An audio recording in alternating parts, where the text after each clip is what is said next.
kunci supaya OMS itu bisa mandiri ya berarti harus ada upaya atau kemampuan untuk membangun yang namanya diversifikasi pendanaan. Itu yang kemudian menjadi pembelajaran. Jadi kalau orang bikin restra, jangan hanya bicara program, tapi juga bicara ketersediaan sumber daya.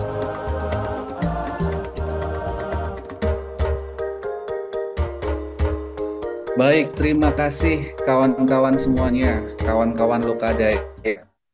Terima kasih, kita mulai lagi kawan-kawan di serial Q3 yang kedua, yang hari ini kita akan mendiskusikan soal mobilisasi sumber daya dan keberlanjutan organisasi, menyambung dari diskusi pada pekan lalu, yang kemarin dibersamai dengan Pak Stugimin. Beliau membahas soal bagaimana mobilisasi sumber daya OMS, terutama Pak Frans menyibak bagaimana secara umum dan secara operasional pengantar bagaimana kita bisa melihat bagaimana mobilisasi sumber daya OMS itu menjadi satu pilar tensi organisasi di samping ada pilar visibilitas, ada pilar soal keberlanjutan organisasi. Nah, saya kira hari ini akan lebih fokus lagi terutama keran sumber daya organisasi masyarakat sipil.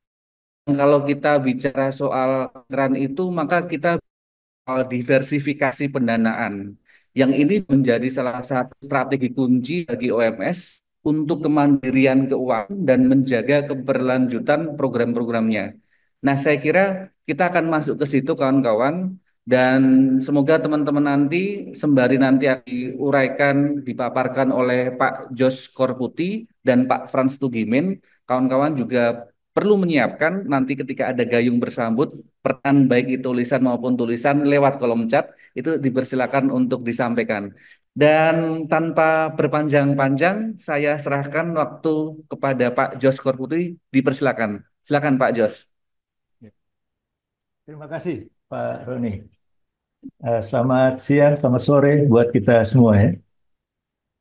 Saya tadi sudah diperkenalkan, jadi yang di hari ini saya melanjutkan sesi yang di minggu lalu yang disampaikan oleh Pak Frans. Ya. Saya mulai saja ya. Kelanjutan dari minggu lalu, sekarang kita coba lihat bersama ya.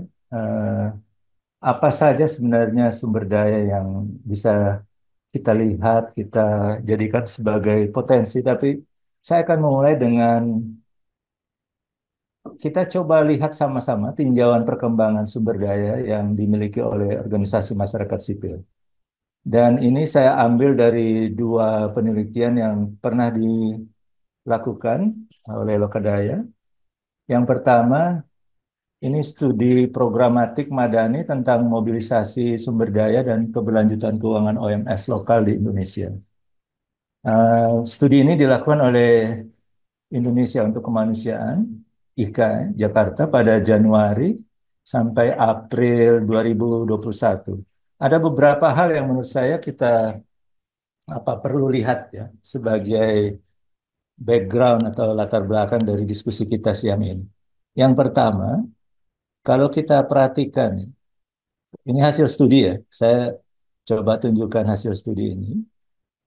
Eh, kita lihat dari rata-rata anggaran tahunan ya. Saya langsung saja pada substansinya ya. Jadi studi ini dia mencatatkan bahwa untuk anggaran tahunan dari 248 OMS pada 3 tahun terakhir waktu studi ini dilakukan ya di tahun 2021, ini ada beberapa yang kita bisa catatkan, ya. Yang bisa dicatatkan sebagai hasil. Ini kita lihat persentase ini kita lihat kategorisasinya ya. Jadi ada kategori untuk rata-rata anggaran tahunan yang dikelola oleh OMS itu yang dimasukkan kategori sangat kecil itu kurang dari 75 juta ya dalam 1 tahun. Yang kedua yang dikategorikan kecil itu antara 75 hingga 500 juta. Dan yang masuk kategori sedang di dalam studi ini itu yang antara 500 juta sampai 1 miliar. Terus kemudian yang di kategori besar itu 1 sampai 3 miliar uang yang dikelola selama setahun. Dan yang sangat besar, lebih dari 3 miliar. Nah, kalau kita lihat hasil studi ini, kita bisa lihat ya, eh, yang presentasi yang sangat besar itu ada di yang 51% yang sangat kecil ini. Inilah profil apa OMS yang mereka teliti itu. Saya nggak tahu apakah di antara kita diskusi ini juga ada yang di kategori itu apa tidak. Tapi saya mau tunjukkan bahwa dari studi ini mau menunjukkan bahwa kondisi keuangan OMS itu yang terbanyak itu yang kategori kecil itu, yang 51% yang anggarannya per tahun itu antara 75 hingga 500 juta. Nah, kemudian yang eh, kecil itu yang di bawah, yang kurang dari 75 juta itu 30%. Ya. Jadi yang sangat kecil tadi di bawah 75 juta, yang kecil itu antara 75 hingga 500. Jadi kita bisa lihat antara yang kecil dan sangat kecil itu yang mendominasi OMS kita yang mengelola ini. Kemudian kita bisa lihat juga yang untuk yang sedang itu 6%, itu antara 500 sampai 1 miliar, 500 juta sampai 1 miliar. Lalu yang besar dan sangat besar itu relatif sangat kecil. Ini satu data yang saya mau tunjukkan, kondisi OMS yang dijadikan apa objek studinya ya. Lalu yang berikut yang saya mau tunjukkan juga data ini. Data yang berikut yang saya mau tunjukkan dari studi yang sama, ini soal sumber daya pendanaan. Nah, kita bisa lihat dari sumber daya pendanaan ini beragam. Jadi yang kenapa tadi beda beda apa beda jumlah, tapi ini karena studi ini kan tergantung kebersediaan dari siapa yang di studi itu. Nah, 437 OMS yang di studi itu, mereka memberi informasi lewat studi ini bahwa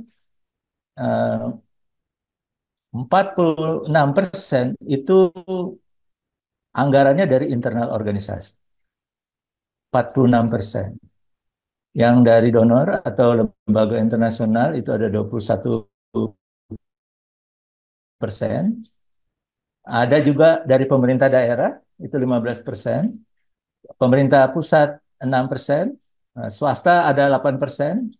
Nanti kita bisa, dan OMS lain. Jadi ada OMS yang juga punya program. Kita bisa lihat keberagaman sumber daya pendanaan ini juga ya, di sini. Nah, yang disebut, karena kita sekarang lagi mau bicara bagaimana kita punya kemampuan dari setiap organisasi ini, saya coba lihat yang hasil studinya yang terkait dengan dana internal.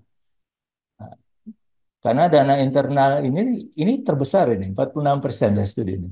Dia berasal dari iuran anggota, ya, sumbangan, kemudian kontribusi dari staf, staf pelaksananya atau dewan pengurusnya, ya, atau juga dari kegiatan yang menghasilkan pemasukan dan biaya manajemen. Dan dari biaya manajemen itu jumlahnya sedikit. Biaya manajemen itu misalnya eh, kalau kita punya proposal ada manajemen fee, ya, itu ada yang dari situ juga, atau dari penghematan. Jadi ini yang apa? Yang kita bisa lihat ini sumber daya yang dimiliki. Ya. Nah, selanjutnya jenis dukungan yang diterima 94. Nah, ini sekarang kita coba lihat yang dapat dari pemerintah daerah. Ini ada 94 OMS. Kita bisa lihat dari 94 ini 2% itu yang mengelola dana untuk riset. Kemudian untuk bantuan untuk gedung, ya, peroleh bantuan itu ada 2%, dan dana bantuan hukum ada 4%. Terus kemudian ada transfer fiskal berbasis ekologis, ini yang berkaitan dengan program-program lingkungan itu ada 4%. Terus swakelola tipe 3, yang kemarin kita diskusikan ini 14%. Nah, kita bisa catat 22% itu dari dana desa. dan bantuan sosial 52%. Ini yang terbesar. Ini yang kita bisa catatkan dari hasil studi yang dilakukan oleh IKA ini, ya. Paparan pertama ya dari studi yang sudah dilakukan. Saya mau lanjut lagi. Kalau bagaimana dengan cara melihat yang lain dari studi yang lain? Kita coba lihat. Oh, sebentar, ini masih ada tambahan dari yang studi ini juga. Ini kaitan juga dengan inisiasi 53 OMS bersama masyarakat ya untuk memperluas dukungan keuangan. Misalnya yang terbesar kalau kita lihat studi ini untuk pengembangan produk untuk pemasaran itu 43%. Jadi ada hasil-hasil yang kemudian dikembangkan dan dipasarkan. OMS ini ambil peran untuk pemasaran. Kemudian 26% itu sumbangan tunai dan transfer. Lalu 15% itu susun proposal bersama masyarakat. Lalu diajukan dan mendapatkan penganggaran. Kemudian ada juga dari fasilitas lingkar pembelajaran. Nah, ini proses belajar bersama dengan masyarakat. Lalu ada yang disebut urun daya. Jadi bagaimana masyarakat menyumbang. Ini 50 OMS. Lalu yang berikutnya, ada studi yang kedua yang saya ingin tunjukkan juga, ya. Ini yang kemarin Pak Frans tunjukkan bagian yang hukumnya.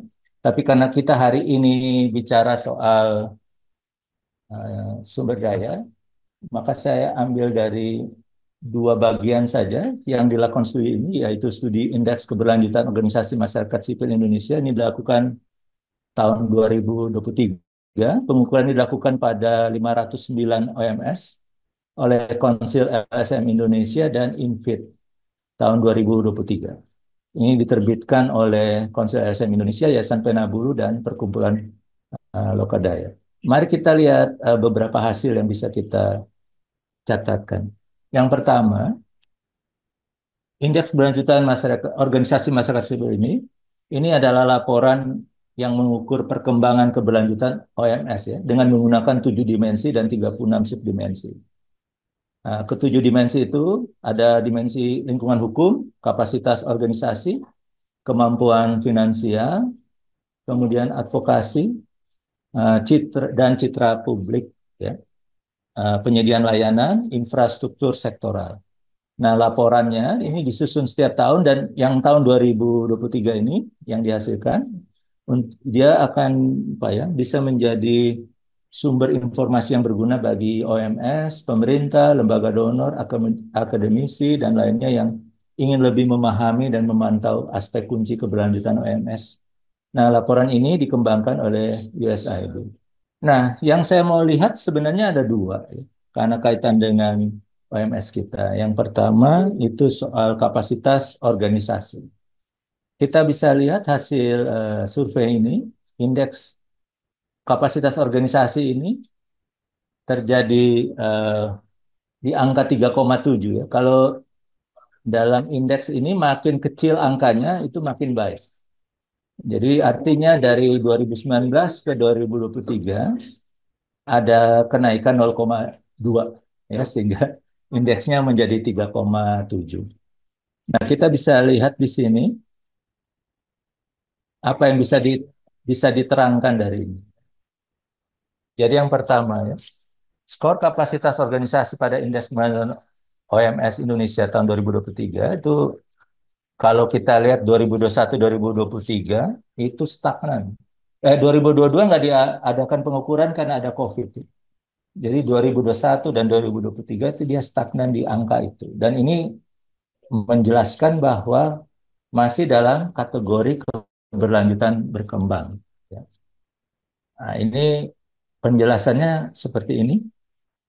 Kalau kita bisa lihat, nah panel ahli yang di survei ini itu terkait kapasitas organisasi yang sangat mendasar adalah makin rendahnya kualitas aktivis OMS dalam gerakan. Ini sebuah catatan yang menurut saya kita bisa apa lihat ya.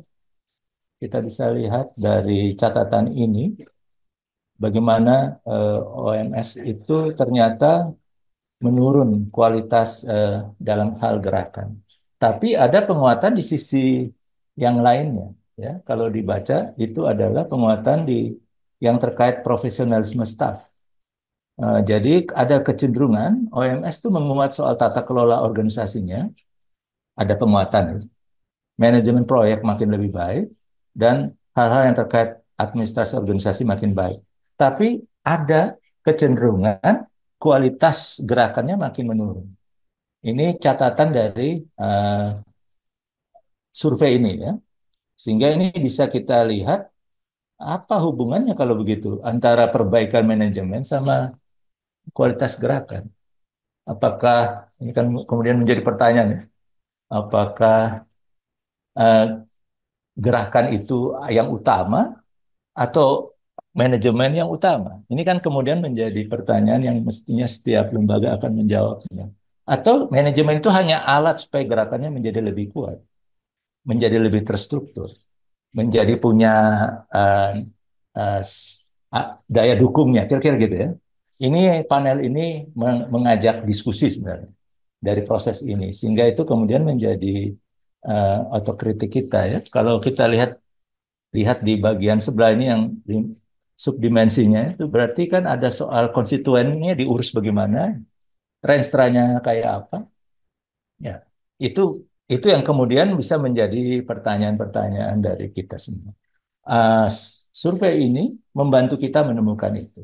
Lalu yang berikut yang saya sorot sebenarnya yang kedua adalah selain soal soal kapasitas organisasi, yang saya mau lihat juga karena ini berkaitan dengan diskusi kita hari ini, itu bagaimana dengan yang kaitannya dengan kemampuan finansial OMS.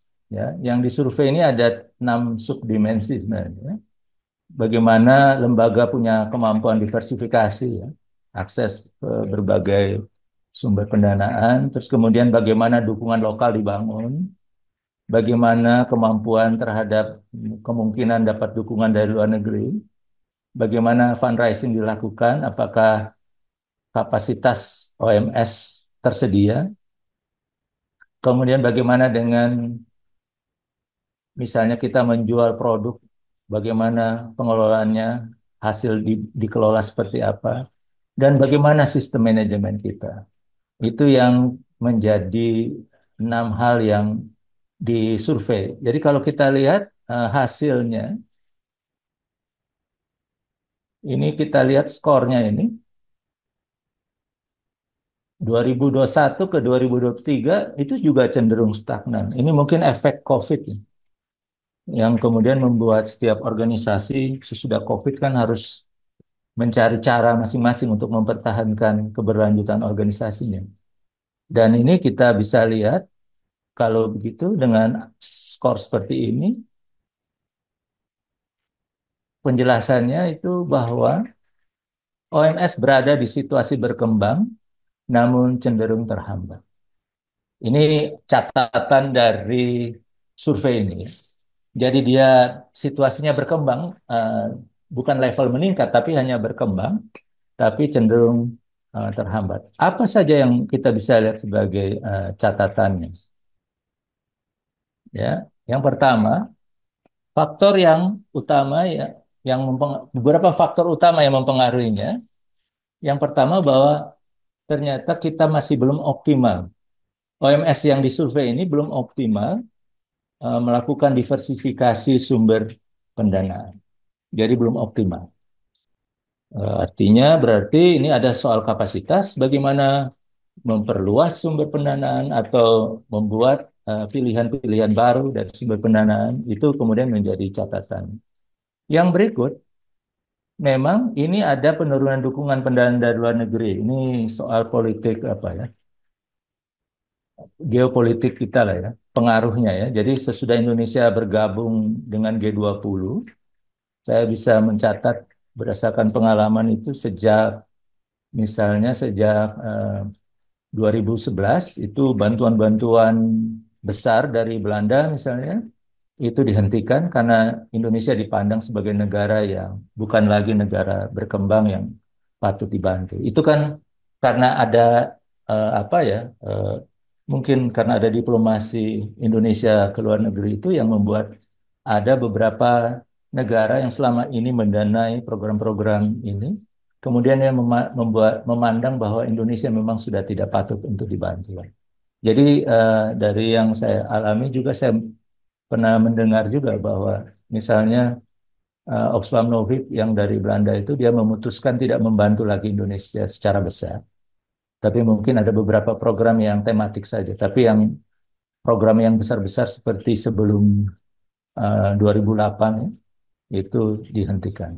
Karena Indonesia dipandang bukan lagi negara berkembang. Ini uh, kita bisa lihat ini juga ada bagian dari itu. Jadi nomor satu dan nomor dua itu sangat berpengaruh. Lalu juga soal sumber dana pendanaan lokal ya. Ini juga belum maksimal diakses oleh OMS. Ini catatan dari survei ini. Sehingga itu juga kemudian bisa menjadi apa ya, cara kita melihat kembali OMS kita seperti apa ya, dihubungkan dengan sumber pendanaan lokal. Jadi ini belum maksimal diakses menurut catatan dari survei. Yang keempat, ya ini situasi COVID. Tapi ada soal adanya solidaritas kolektif juga yang dicatat oleh survei ini. Jadi itu kemudian OMS Indonesia itu mampu bertahan karena ada solidaritas kolektif dan menjadi OMS kemudian menjadi lebih kreatif dalam penggalang sumber dana lokal namun belum berkembang signifikan, terutama terkait kemandirian keuangan OMS. Ya ini kita bisa lihat eh, ada ada situasi COVID tapi juga ada yang berkembang tapi tidak signifikan menurut catatan survei. Ya, ini empat hal yang kemudian menjadi faktor utama yang mempengaruhi kenapa skor itu uh, terbaca seperti itu ya. Dan makanya OMS dalam kaitan dengan diversifikasi sumber pendanaan ini cenderung terhambat. Nah, diversifikasi pendanaan ini menjadi salah satu sebenarnya uh, studi ini juga bilang bahwa kunci supaya OMS itu bisa mandiri ya berarti harus ada upaya atau kemampuan untuk membangun yang namanya diversifikasi pendanaan supaya menjaga keberlanjutan program-programnya. Ini catatan dari survei. Yang berikut, pada survei ini dari 509 OMS partisipan survei, 361 sudah mulai memiliki diversifikasi pendanaan. Ya. Dari yang diteliti ada 509 OMS, 361 diantaranya sudah mulai memiliki diversifikasi pendanaan. Sementara 129 lainnya hanya memiliki satu sumber dana. Ya, ini karena menurunnya dukungan pendanaan donor luar negeri ya, maka diversifikasi sumber pendanaan lokal menjadi penting. Ini catatan dari uh, survei ini ya terkait itu. Nah, ada yang dicatat juga oleh survei ini. Mereka kategorisasikan ada dua ya, diversifikasi sumber pendanaan. Yang pertama dari sektor swasta. Menurut mereka itu ada kemungkinan yang bisa dibangun oleh OMS itu soal misalnya pekerjaan-pekerjaan konsultasi ini untuk misalnya lembaga-lembaga OMS yang sudah punya apa ya SDM yang punya kemampuan ya kapasitas masing-masing itu dia punya ruang gitu ya. Kemudian soal riset ada dengan beberapa universitas itu juga bisa menjadi pilihan. Kemudian bermitra dengan perusahaan publik internasional ini sekarang sudah makin terbuka. Ini. Kemudian dengan perusahaan sosial yang kaitan dengan maksudnya yang pengelolaan dana CSR ini ya, Corporate Social Responsibilities ini sudah ada ruangnya ya. Kemudian organisasi penelitian internasional ini juga ada ruang soal itu. Sekarang badan-badan UN juga sudah punya banyak sekali program di Indonesia. Kemudian lembaga donor, pola-pola fundraising yang bisa dikerjakan lagi yang lebih luas dan juga dari individu. Ini yang dicatatkan oleh uh, studi ini kan. Kemudian dia juga mencatat ada yang dari sektor publik. Jadi ada anggaran yang bisa diakses, misalnya kalau dari pemerintah desa itu ada dana desa, ada alokasi dana desa yang dikucurkan oleh pihak kabupaten. Itu mereka jadi dua dua pendanaan ini masuk dalam APBDes. Itu yang menurut studi ini bisa menjadi salah satu cara untuk diakses ya. Ada beberapa contoh eh, kita baca juga tadi dalam penjelasan ada banyak lembaga yang juga sudah mengakses itu dia dari APBDes. Kemudian pemerintah kabupaten ini juga bisa ada beberapa yang tadi dicatatkan. Ini juga bisa apa? Jadi peluang. Kemudian dari provinsi, kementerian pusat ada juga soal Perpres 16 2018 yang memungkinkan kita melakukan itu soal kelola tipe 3. Tapi ini kan dicatatkan, tapi kan kemudian menjadi pertanyaan apakah kita punya kemampuan atau tidak itu yang kemudian nanti kita akan diskusikan. Oke, ini hasil studinya. Nah, berdasarkan hasil studi ini, saya coba melihat kalau begitu ya. Ini diskusi kami di sini ketika mempersiapkan ini, diskusi juga bersama Pak Frans ya. Kita coba lihat kalau begitu apa saja yang menjadi sumber pendanaan OMS ke depan ya. Kalau kita ngomong diversifikasi, apa saja itu peluangnya? Kita coba lihat ya. Apa saja sumber pendanaan potensial untuk dikembangkan dan dapat memobilisasi dukungan. Dukungan tentunya buat buat OMS ya, kira-kira. Coba kita lihat satu-satu. Yang pertama, ada soal pelayanan jasa konsultasi. Ini kelihatannya kita punya ruang di situ ya. Ini khusus buat OMS yang punya SDM soal perencanaan, ya. Gitu. Ada punya ruang untuk fasilitasi perencanaan. Kemudian sekarang ada banyak proyek yang perlu dievaluasi, itu juga bisa. Ya. Kemudian assessment, ya. Banyak proyek sekarang sebelum memulai dia akan buat assessment, ya. Seperti itu ya. Kalau ada lembaga yang punya kemampuan bikin data dasar, ini kan juga banyak proyek-proyek yang sebelum mengerjakan proyeknya dia minta survei baseline, ya, survei baseline datanya, ya, titik nol dari proyek itu. Ini mulai dari titik yang mana itu kan perlu diukur, ya. Nah, itu jasa konsultasi itu kita punya peluang itu. Kemudian pelatihan, saya kira banyak sekali SDM kita yang menjadi pelatih di banyak tempat. Ya, ini juga sebenarnya masih bisa menjadi diversifikasinya. Kemudian fasilitasi membuat desain proyek. Ini ada Renstra, ada desain proyek, ya. Ada beberapa proyek-proyek dari negara-negara lain yang mereka tidak mengerti Indonesia, mereka minta didesain. Kalau kita punya kapasitas memenuhi persyaratan itu kemudian bisa kita ambil sebagai apa? Bisa kita ambil sebagai salah satu sumber daya yang bisa disumbangkan buat lembaga. Kemudian fasilitasi studi banding, nah, ini atau lain-lain ya. Ini yang kaitan dengan jasa ya dan konsultasi.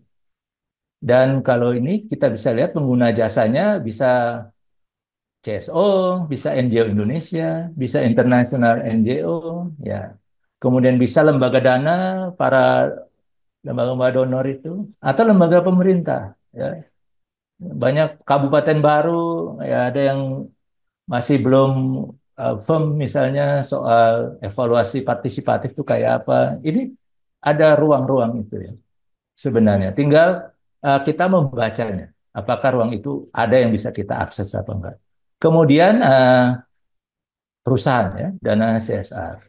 Ini juga yang kemudian nanti akan menjadi bahasan di setiap organisasi. Misalnya kan saya kasih contoh aja.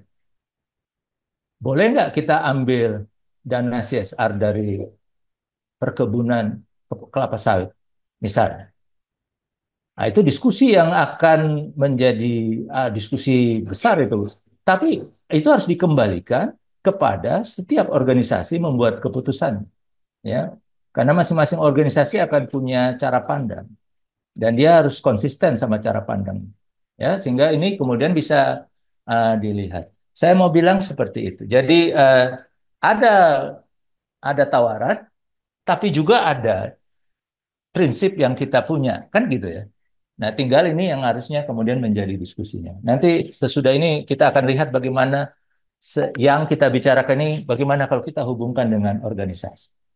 Itu yang pertama ya, ini yang menjadi ruang. Yang kedua, ini juga bisa ya, investasi. Kalau kita punya uang ada, beli saham, ya, ya, ya. Tapi yang penting mengerti ya, karena main saham itu kan sesuatu yang harus dikuasai dasar-dasarnya.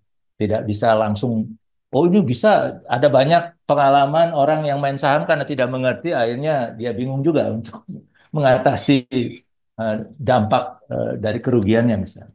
Ya. Itu soal bisa kalau ada kemungkinan membeli tanah, ini juga investasi. Kemudian yang berikut, mendirikan perusahaan. Minggu lalu kita diskusi soal ini. Boleh nggak yayasan buat perusahaan? Ya boleh, tapi itu dua badan hukum yang berbeda. Tidak boleh direktur yayasan ada direktur perusahaan, nanti jadi apa perusahaan? Jadi memang itu dua hal yang berbeda, karena itu dua, dua lembaga yang punya proses berbeda. Dan memang harus dibedakan prosesnya. Tinggal nanti itu menjadi pilihan ya. Kita mau buat PT atau enggak, itu harus didiskusikan dalam internal organisasi. Tapi ketika ada orang misalnya yang memutuskan dia mau menjadi bagian dari PT, dia harus mengundurkan diri dari yayasan. Dia harus mengundurkan diri dari OMS-nya. Kenapa begitu? Supaya tidak terjadi konflik kepentingan di dalamnya. Ya, kemudian yayasan lah yang kemudian menjadi misalnya jadi pemegang saham misalnya. Tapi bukan pengelola. Pengelola harus dikembalikan kepada yang profesional misalnya. Supaya kemudian perusahaannya bisa untung. Kira-kira gitu. Ini kemudian menjadi diskusi yang harusnya menjadi diskusi di setiap organisasi. Nah, ada beberapa perusahaan yang kemungkinan bisa dilakukan ya. Ada lembaga konsultan, lembaga keuangan bisa ya, koperasi pinjam koperasi simpan pinjam misalnya ya. Ada juga beberapa LSM yang sekarang punya BPR. Kalau pernah dengar itu ada BPR di Kupang, itu juga asalnya dari satu LSM di sana di Kota Kupang. Dan kemudian BPR sekarang sudah secara independen menjalankan fungsi banknya.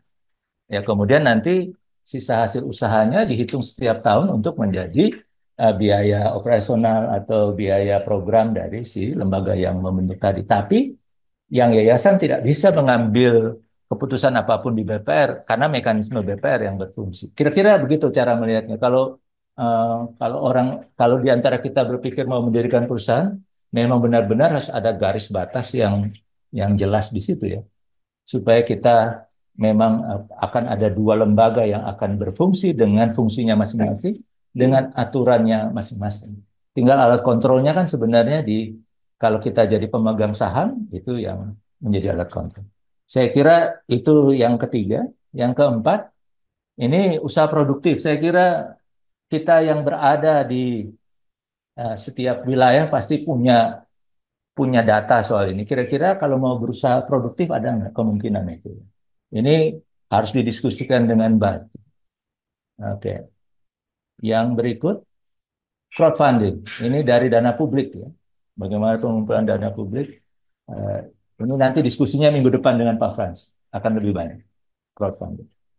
Lalu yang keenam, sumbangan individu. Nah, kalau sumbangan individu ada yang sumbangan langsung, ya, ada yang kasih secara spontan, ada yang berkala, ada yang dana hibah. Dana hibah juga ada yang bisa saja langsung diberikan, tapi ada juga yang tertunda. Ini kan soal mekanisme proses dan seterusnya. Yang berikut sponsorship. Ya. Nah, ini kita bisa mengajukan proposal program, ya, kegiatan. Ya. Ya, ini seperti biasa, kirim proposal ke lembaga-lembaga donor dan seterusnya. Ya. Bisa ke lembaga dana, bisa ke lembaga lembaga donor maksudnya, bisa ke NGO internasional, bisa ke lembaga UN, bisa ke kedutaan besar. Ada beberapa kedutaan besar yang punya program-program pemberdayaan atau apa. Ini tinggal dilihat kemungkinan itu diakses dan bisa juga dari perusahaan. Terus kemudian bisa menjadi yang kemarin sudah disinggung oleh Pak Frans. Harus berjaringan supaya kita punya banyak kawan untuk bagaimana bisa membaca peluang-peluang ya untuk Kira-kira ada nggak ya peluang-peluang? Makanya menjadi anggota jaringan sebenarnya salah satu keuntungannya adalah kita akan cepat mendapatkan informasi yang bisa diakses dan informasi yang tentunya bisa dipercaya kan. Kalau satu jaringan kan berarti dia akan benar-benar memberikan informasi yang terpercaya. Di, kan tidak mungkin kita bergabung di jaringan itu berarti harus dilihat jaringannya seperti apa. Tapi jaringan yang sehat kan adalah jaringan yang memberikan informasi yang tepat gitu, informasi yang memang sesuai dengan sumbernya itu kira-kira begitu. Nah, ini bisa menjadi kalau kita jadi teman punya menjadi anggota jaringan ini kita akan terbuka ruang. Bisa saja kita masuk di asosiasi ahli ya. Ada beberapa lembaga yang punya program tapi tidak punya teman di wilayah tertentu. Nah, ini kan bisa menjadi teman bersama dalam berproses. Yang kesembilan, soal advokasi kebijakan. Ya, saya kira ini tergantung cara kita ya berproses. Kalau untuk dapat akses pendanaan, ini bisa lewat advokasi.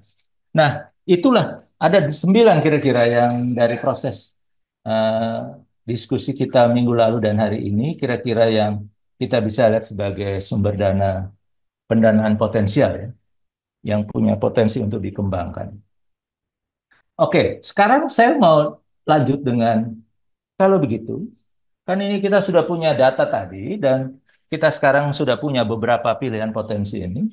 Lalu saya mau dorong kita coba melihat tentunya eh, diskusi ini saya berharap bisa menjadi diskusi internal organisasi kemudian. Ya, yang saya mau dorong diskusinya seperti ini. Ya, bagaimana OMS membangun strategi keberlanjutan? Ya? Apa yang sebaiknya atau berdasarkan proses selama ini yang perlu dilihat? Saya mau tunjukkan mulai dengan gambar ini. Jadi kita perlu melakukan tinjauan ya. Saya sebut analisa internal karena ini diri kita sendiri. Jadi tinjauan terhadap komponen strategi implementasi apa saja yang telah diinisiasi oleh OMS dihubungkan dengan strategi keberlanjutan organisasi. Saya mau tunjukkan gambar ini. Mari kita lihat gambar ini. Ini OMS, eh, lingkaran-lingkaran ini.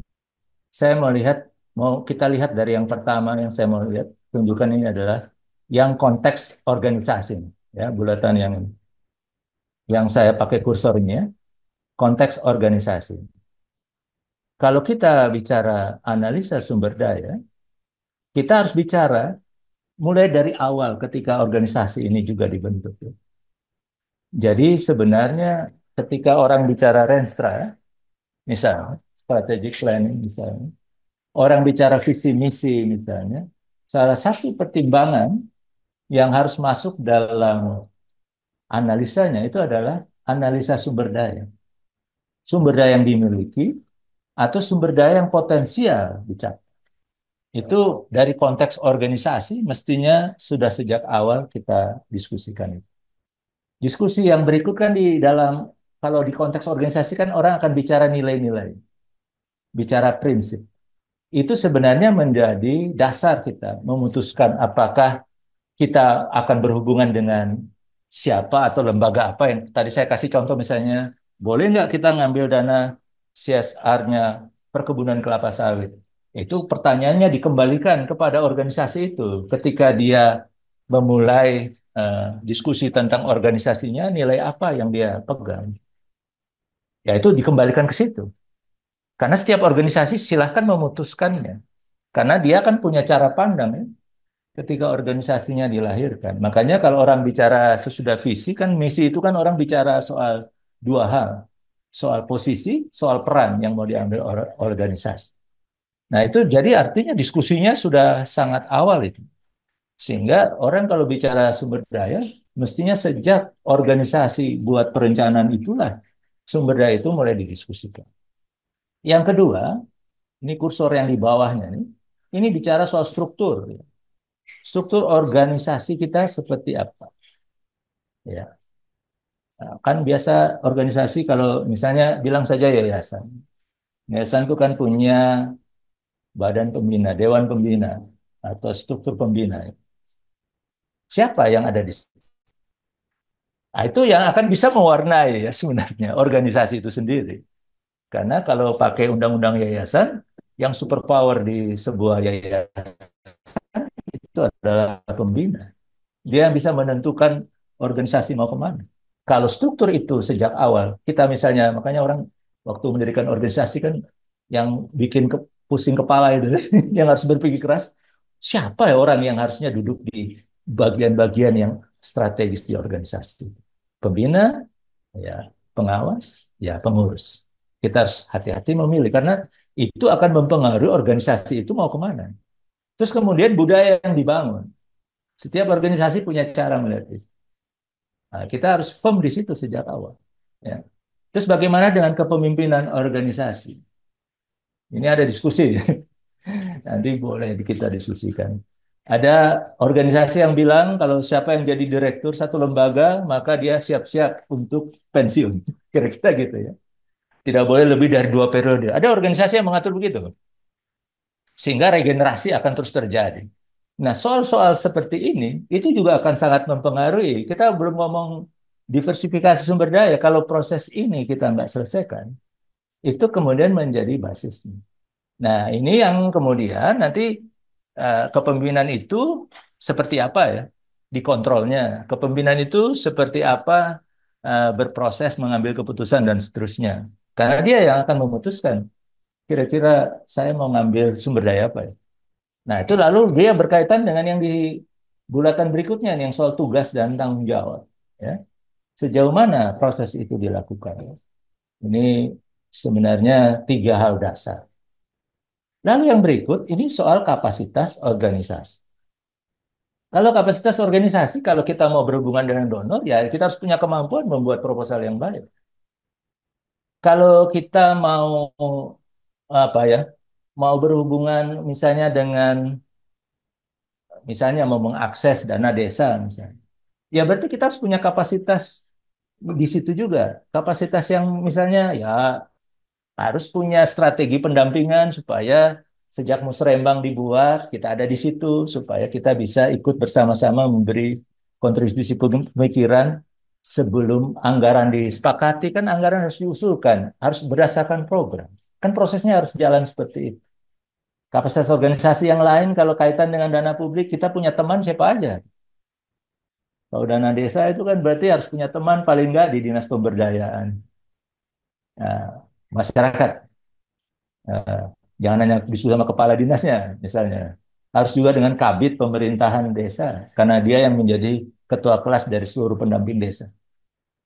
Kalau sudah diskusi itu, kira-kira sudah gimana? Oh, kita juga harus diskusi yang namanya kepala bagian tata pemerintahan di bawah asisten satu sekda, misalnya. Karena dialah ketua kelas para camat. Kenapa camat harus kita ajak diskusi? Atau di Papua namanya kepala distrik itu. Kenapa harus diajak diskusi? Karena musrembang, sesudah musrembang desa, maka musrembang berikutnya namanya musrembang kecamatan. Camat itu punya peran besar di situ. Kalau bisa sama-sama berdiskusi di situ, maka kemudian waktu hasilnya dibawa ke kabupaten sudah tidak banyak perubahan. Biasa perubahan terjadi hanya akan ada di level kecamatan. Nah, kita kalau nggak punya peta itu dan punya kapasitas itu, kita akan sulit membayangkan bisa akses dana desa. Ini kan cara melihatnya ya. Jadi kapasitas organisasi itu harus dipunyai kalau kita mau memilih diversifikasi yang tadi.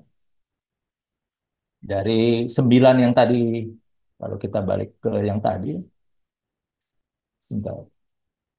Dari 9 ini, kita harus punya kapasitas tersedia di situ. Kita ini maksudnya OMS yang mau melakukan itu. Sehingga memang kita menguasai prosesnya. Sebelum membuat pilihan kan harus baca kapasitas. Kalau sudah buat pilihan tapi ternyata tidak punya kapasitas, ya kita harus punya cara untuk melatih orang, melatih staf kita atau melatih SDM kita untuk punya kapasitas itu. Uangnya dari mana? Ya OMS-nya harus punya cara untuk itu. Itu yang disebut investasi. Nah ini kan cara berproses saja, ya. Itu kira-kira. Kalau kita bicara kapasitas. Terus yang kemudian mempengaruhi juga, ini soal manajemen organisasi. Manajemen organisasi dan program istilah itu prudent. Prudent itu maksudnya sehat. SOP diatur sehingga terlihat dengan baik, tidak ada kemungkinan orang melakukan manipulasi. Misalnya seperti itu. Kenapa orang harus bidding? Misalnya seperti itu. Bagaimana audit dilakukan? Misalnya seperti itu. Bagaimana staf mempertanggungjawabkan uang? Misalnya seperti itu. Manajemen yang prudent itu membuat orang-orang yang kita mau ajak kerjasama menjadi percaya. Dan itu mestinya tercatat dalam dokumen organisasi. Bahwa memang kita ini layak dipercaya. Kira-kira begitu ya cara melihat.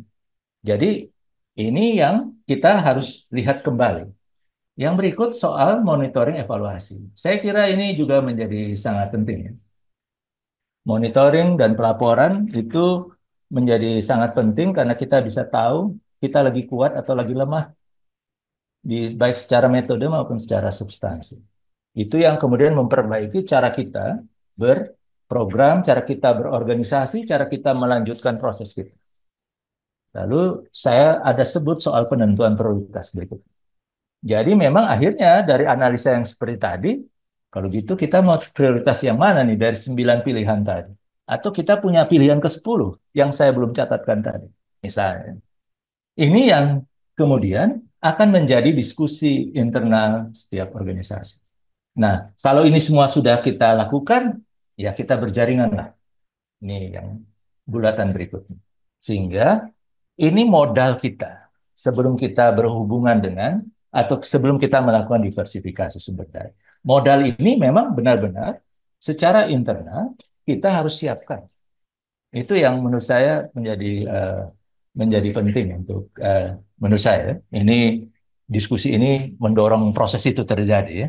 Sehingga akhirnya kita jadi tahu kapasitas organisasi kita seperti apa. Dengan kapasitas itu, maka kita akan membuat pilihan apa dari 9 yang tadi. Kita akan ambil peran yang ambil pilihan yang mana. Itu kan kembali ke cara kita membaca internal organisasi. Oke, ini bagian yang saya mau tunjukkan ini.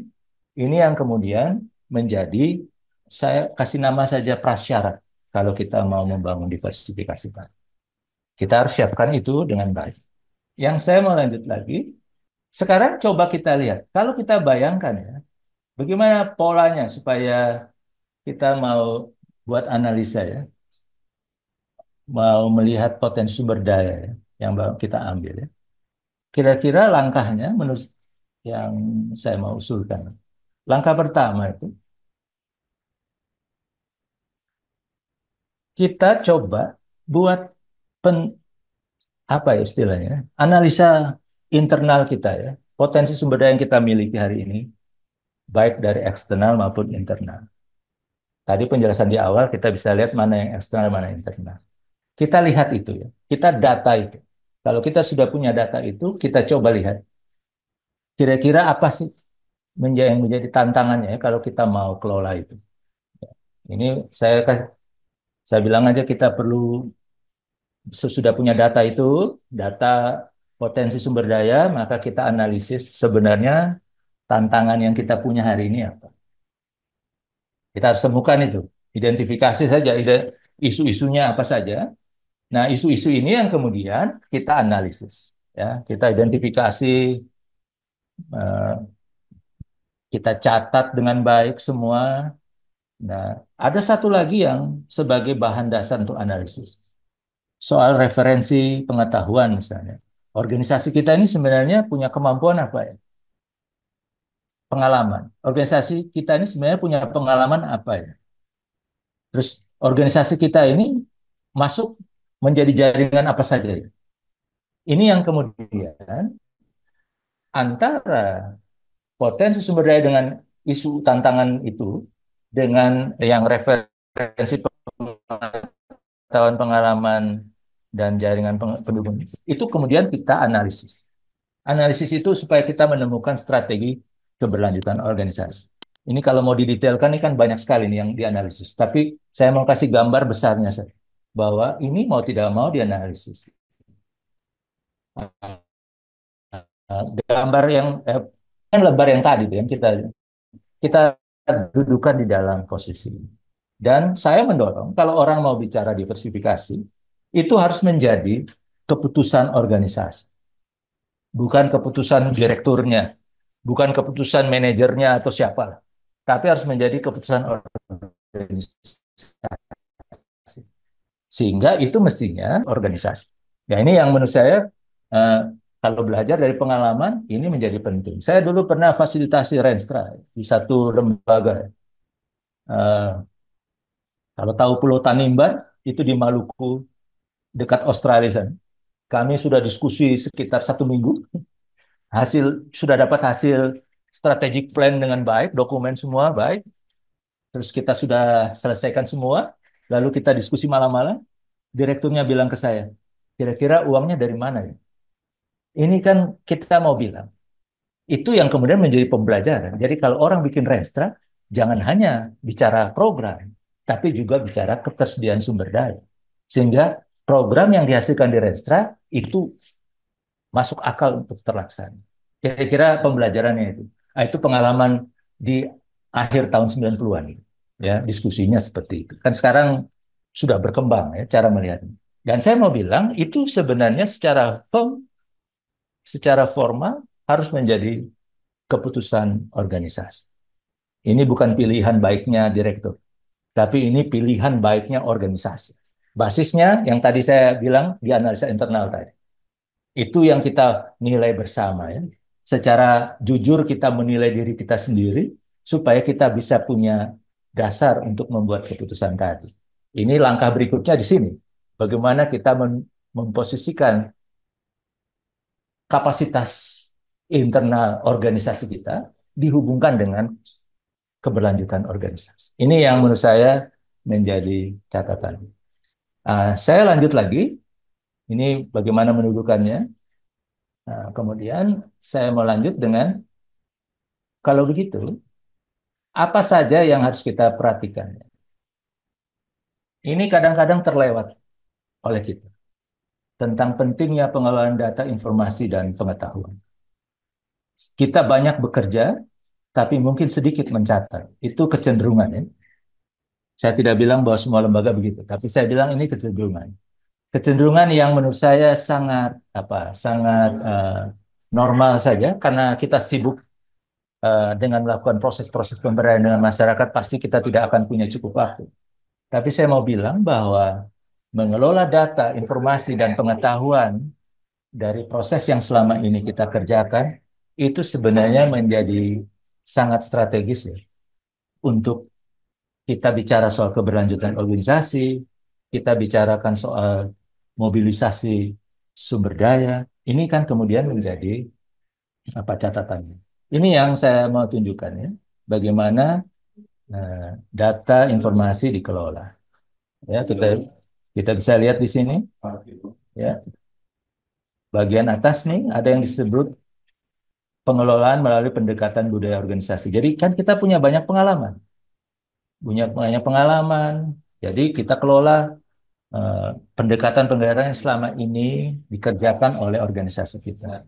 Terus kemudian kita juga kelola. Ada yang disebut pendekatan sistemik. Sistemik itu berarti kita tidak ngomong akibat, kita tidak ngomong faktor pendorong, tapi kita ngomong penyebab. Jadi proses yang dilakukan secara sistemik kan berarti secara menyeluruh. Dan itu yang kemudian orang bicara soal kalau mau bayangkan organisasi kami ini berarti kita akan ingat soal apa. Jadi itu kemudian menjadi trademarknya organisasi kita. Ya kita bisa ngomong misalnya ICW lah. Kalau orang bicara ICW pasti semua orang tahu itu korupsi, urusan pencegahan korupsi misalnya. Karena dia memang bicarakan itu sebagai sehingga itu kemudian bisa menjadi ingatan kolektifnya sebagai organisasi. Nah, ini yang saya mau bilang. Pertanyaan saya, apakah di setiap organisasi kita sudah ada orang yang mengerjakan yang namanya knowledge management, pengelolaan pengetahuan? Karena di tidak ada ya organisasi donor yang mau membiayakan ini. Karena ini murni bukan kepentingan siapapun, tapi ini murni kepentingan kita sendiri. Pertanyaan saya, kita sudah punya nggak orang yang mengerjakan fungsi pencatatan pengetahuan dulu?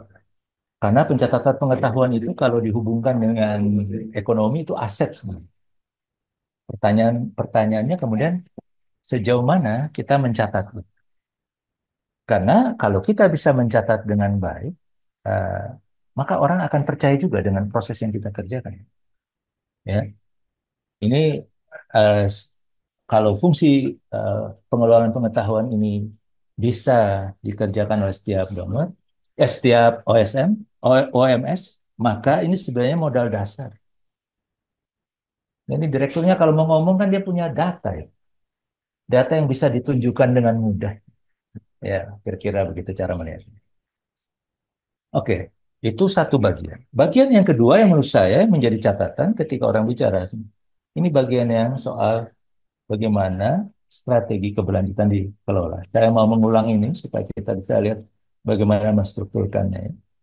Jadi kalau orang bicara keberlanjutan, maka ada dua yang selalu diperhatikan. Soal bagaimana sumber daya dimobilisasi, kita sudah diskusikan tadi. Lalu bagaimana kita menemukan titik relevansi baru. Karena yang kita diskusi, kalau orang bicara diversifikasi sumber daya, terus tidak ada hubungannya dengan keberlanjutan organisasi, ya berarti apa hubungannya? Apa gunanya kita ngomong diversifikasi sumber daya? Diversifikasi sumber daya memang mau tidak mau harus kita hubungkan dengan keberlanjutan organisasi. Supaya organisasi ini bisa terus berkarya. Nah, berkarya itu ada dua. Bagaimana sumber daya dimobilisasi dan kita menemukan titik relevansi baru. Kalau sumber daya dimiliki, tadi kita sudah diskusi soal bagaimana perusahaan sumber daya dan itu dihubungkan benar-benar dengan bagaimana pengetahuan dikelola. Ini dua yang saling berkaitan. Lalu yang berikut soal penemuan titik relevansi baru. Sebenarnya ini sudah saatnya kita sudah mulai berpikir soal berdasarkan analisa internal tadi. Sebenarnya kita mau ada nggak titik yang kita sebut titik relevansi baru? 10 tahun lalu dengan 10 tahun hari ini kan berbeda. Kita organisasi misalnya berdiri sejak tahun 90, di 2000 sudah berbeda.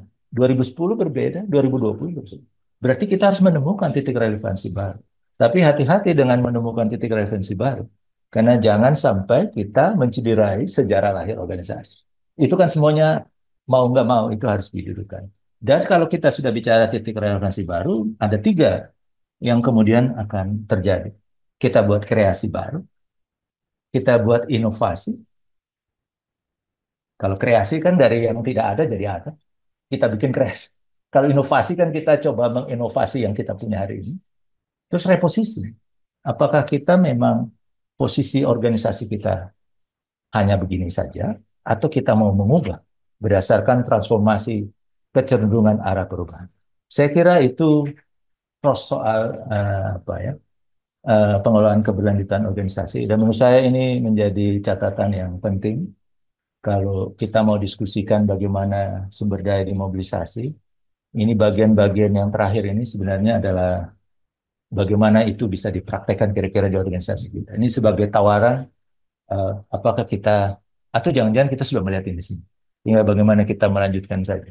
Supaya dari sini kita punya cara ya, punya strategi bagaimana bisa membuat organisasi ini tetap menjalankan proses gerakan. Saya kira itu saja sebagai apa yang bisa saya paparkan. Mungkin nanti lewat Bung Roni, Pak Roni kita bisa diskusikan. Terima kasih. Baik, terima kasih banyak Pak Jos. Saya kira paparan yang tadi diwedarkan mempertajam sekaligus melanjut ke arah operasional paparan pada pekan lalu, kawan-kawan. Dan beberapa poin tadi saya kira bisa kita unduh PPT yang disampaikan Pak tadi di Lokadaya yang tautannya sudah di-sharekan sama Mas Anton di kolom chat. Dan untuk rekamannya ini ada Bu Leli Zailani. Kalau nanti teman-teman juga ingin lihat lebih lanjut diskusi kita, serangkaian diskusi Q3 ini akan diunggah dan seri pertama kemarin itu sudah diunggah di YouTube-nya Lokadaya. Jadi silakan kawan-kawan untuk bisa menengok ke sana.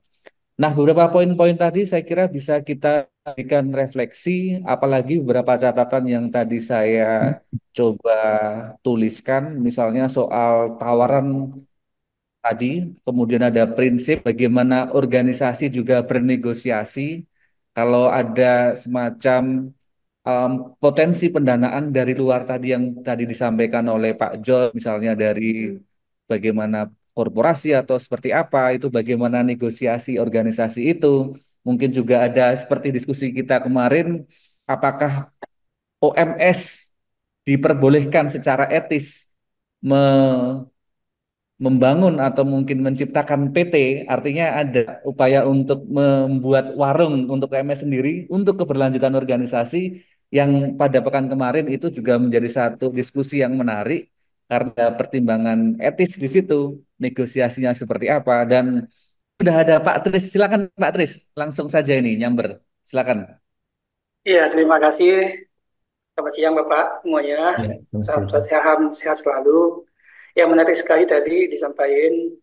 Nah, tadi kan sempat disampaikan terkait dengan strategi ya Pak ya untuk perencanaan organisasi yang di Renstra di 5 tahunan atau mungkin yang kemenangannya. Nah, ini menarik Pak. Karena di situ tadi Bapak menyampaikan ada kita sudah mengidentifikasi beberapa isu permasalahan, kemudian juga ada diversifikasi resource-nya juga tadi disampaikan.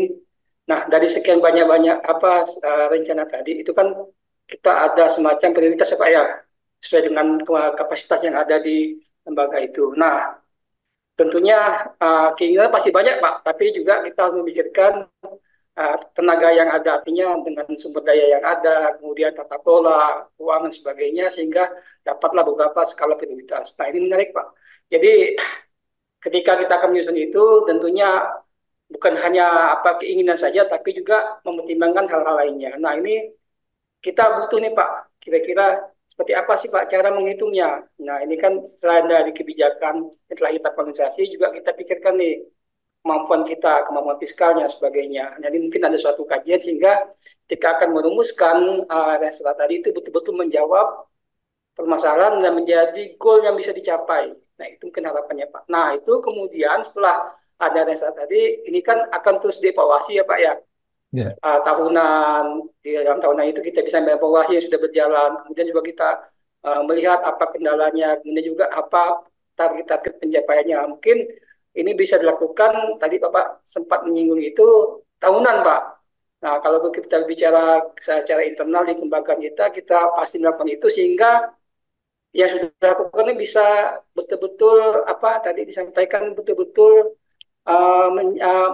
goalnya bisa dicapai. Nah, kemudian dibuatlah di dalam tahunan dalam bentuk mungkin ada semacam rencana tahunan ranger misalnya seperti itu sehingga apa nah apa sehingga menjadi perencanaan yang matang, kemudian matang, kemudian juga didukung oleh sumber daya sehingga dapatlah output bisa terlaksana tercapai seperti itu Pak. Nah, saya ingin menanyakan Pak, kira-kira Kak itu bisa dibantu Pak praktik baiknya bagaimana cara menyusun Pak, menyusun apa rencana dan rencana tadi dia banyak menyampaikan ada beberapa rencana sudah disusun gitu kan. Nah, ini menarik Pak karena kita butuh itu. Jadi bukan hanya sekadar mengidentifikasi kegiatan tapi juga harus betul-betul apa bisa terlaksana ada goal yang bisa didapat. Mungkin itu saja Pak pertanyaannya. Jadi minta bagaimana sih caranya Pak cara untuk merumuskan strategi sehingga bisa dipakai untuk menjadi goal yang bisa didapat seperti itu Bapak. Terima kasih. Baik, makasih banyak Pak Trisdianto. Saya kira dua poin pertanyaan tadi soal menyusun renstra dan merumuskan strategi. Nah, silakan Pak Jos. ya. Terima kasih, Pak. Jadi saya kira begini ya. Memang kalau menyusun renstra itu kan memang kita perlu perlu apa ya? Perlu proses tuh, bagaimana melihatnya. Tapi paling tidak yang harus dipertimbangkan itu ya, ada beberapa. Ya. Yang pertama, kita harus mempertimbangkan konteks organisasi kita. Apakah sejak lahir sampai hari ini dia punya perjalanan seperti apa? Itu yang kita sebut memang mau nggak mau organisasi harus bertransformasi. Bertransformasi supaya bagaimana dia bisa melihat dirinya. Apakah hari ini mandat itu masih begitu? Atau sebelumnya lagi apakah isu yang dia hadapi masih sama? Atau ada perubahan apa enggak? Itu yang mestinya didiskusikan. Ah, itu level awalnya ya. Kalau memang orang bilang Renstra itu kan berarti Yang orang bilang visi misi itu kan di awal sekali. Ya, jadi bagaimana mendudukan eh, cara melihat organisasi itu terhadap isu yang dia mau kerjakan. Itu yang menurut saya di Renstra itu harus dilakukan. Lalu yang berikut baru kita masuk kepada bagaimana organisasi itu dilihat. Itu makanya saya sebut di sini harus ada analisa konteks organisasinya. Yang kedua, analisa struktur. Struktur organisasi kita ini, apakah itu struktur yang memang masih seperti itu? Ini struktur organisasi. Kalau struktur program kan terserah proposal. Tapi struktur organisasi itu kan kemudian bisa kita lihat. Nah, kalau ikut undang-undang yayasan saja, pasti strukturnya cuma 3 bagian besar itu aja. Tapi apakah dari situ kita anggap menjadi itu sudah seperti itu? Enggak. Pertanyaan yang lain misalnya, apakah fungsi-fungsi keorganisasian itu berfungsi apa enggak? Kan itu yang kita mesti lihat. Bagaimana dengan budaya organisasi? Bagaimana dengan kepemimpinan? Ini harus benar-benar bisa didiskusikan secara internal organisasi itu. Kita nggak bisa menyamakan organisasi yang A dengan B, karena masing-masing dengan cara melihat. Tapi ini yang menurut saya menjadi penting sehingga di awal itu kalau kita mau dudukan antara konteks organisasi, kemudian struktur organisasi, budaya kepemimpinan ini itu yang kemudian mempengaruhi organisasi itu mau menghasilkan program strategis apa. Kira-kira seperti itu melihat. Nah, kami di kalau nanti bisa search di website Penabulu itu ada namanya Peranti. Peranti itu bisa diakses di situ. Nanti di situ kita bisa lihat bagaimana cara melihat mem- me- apa ya menilai organisasi kita. Itu ada alatnya yang sudah ditaruh website ya. Di website ini kan Penabulu itu ada. Nanti tinggal dibuka di situ. Bisa di search di Google itu ketemu itu.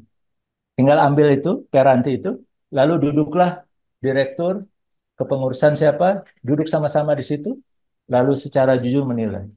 Itu alat membantu untuk menemukan kita posisinya ada di mana. Itu sebenarnya bisa membantu. Tapi kalau bicara Renstra, kira-kira begitu melihat.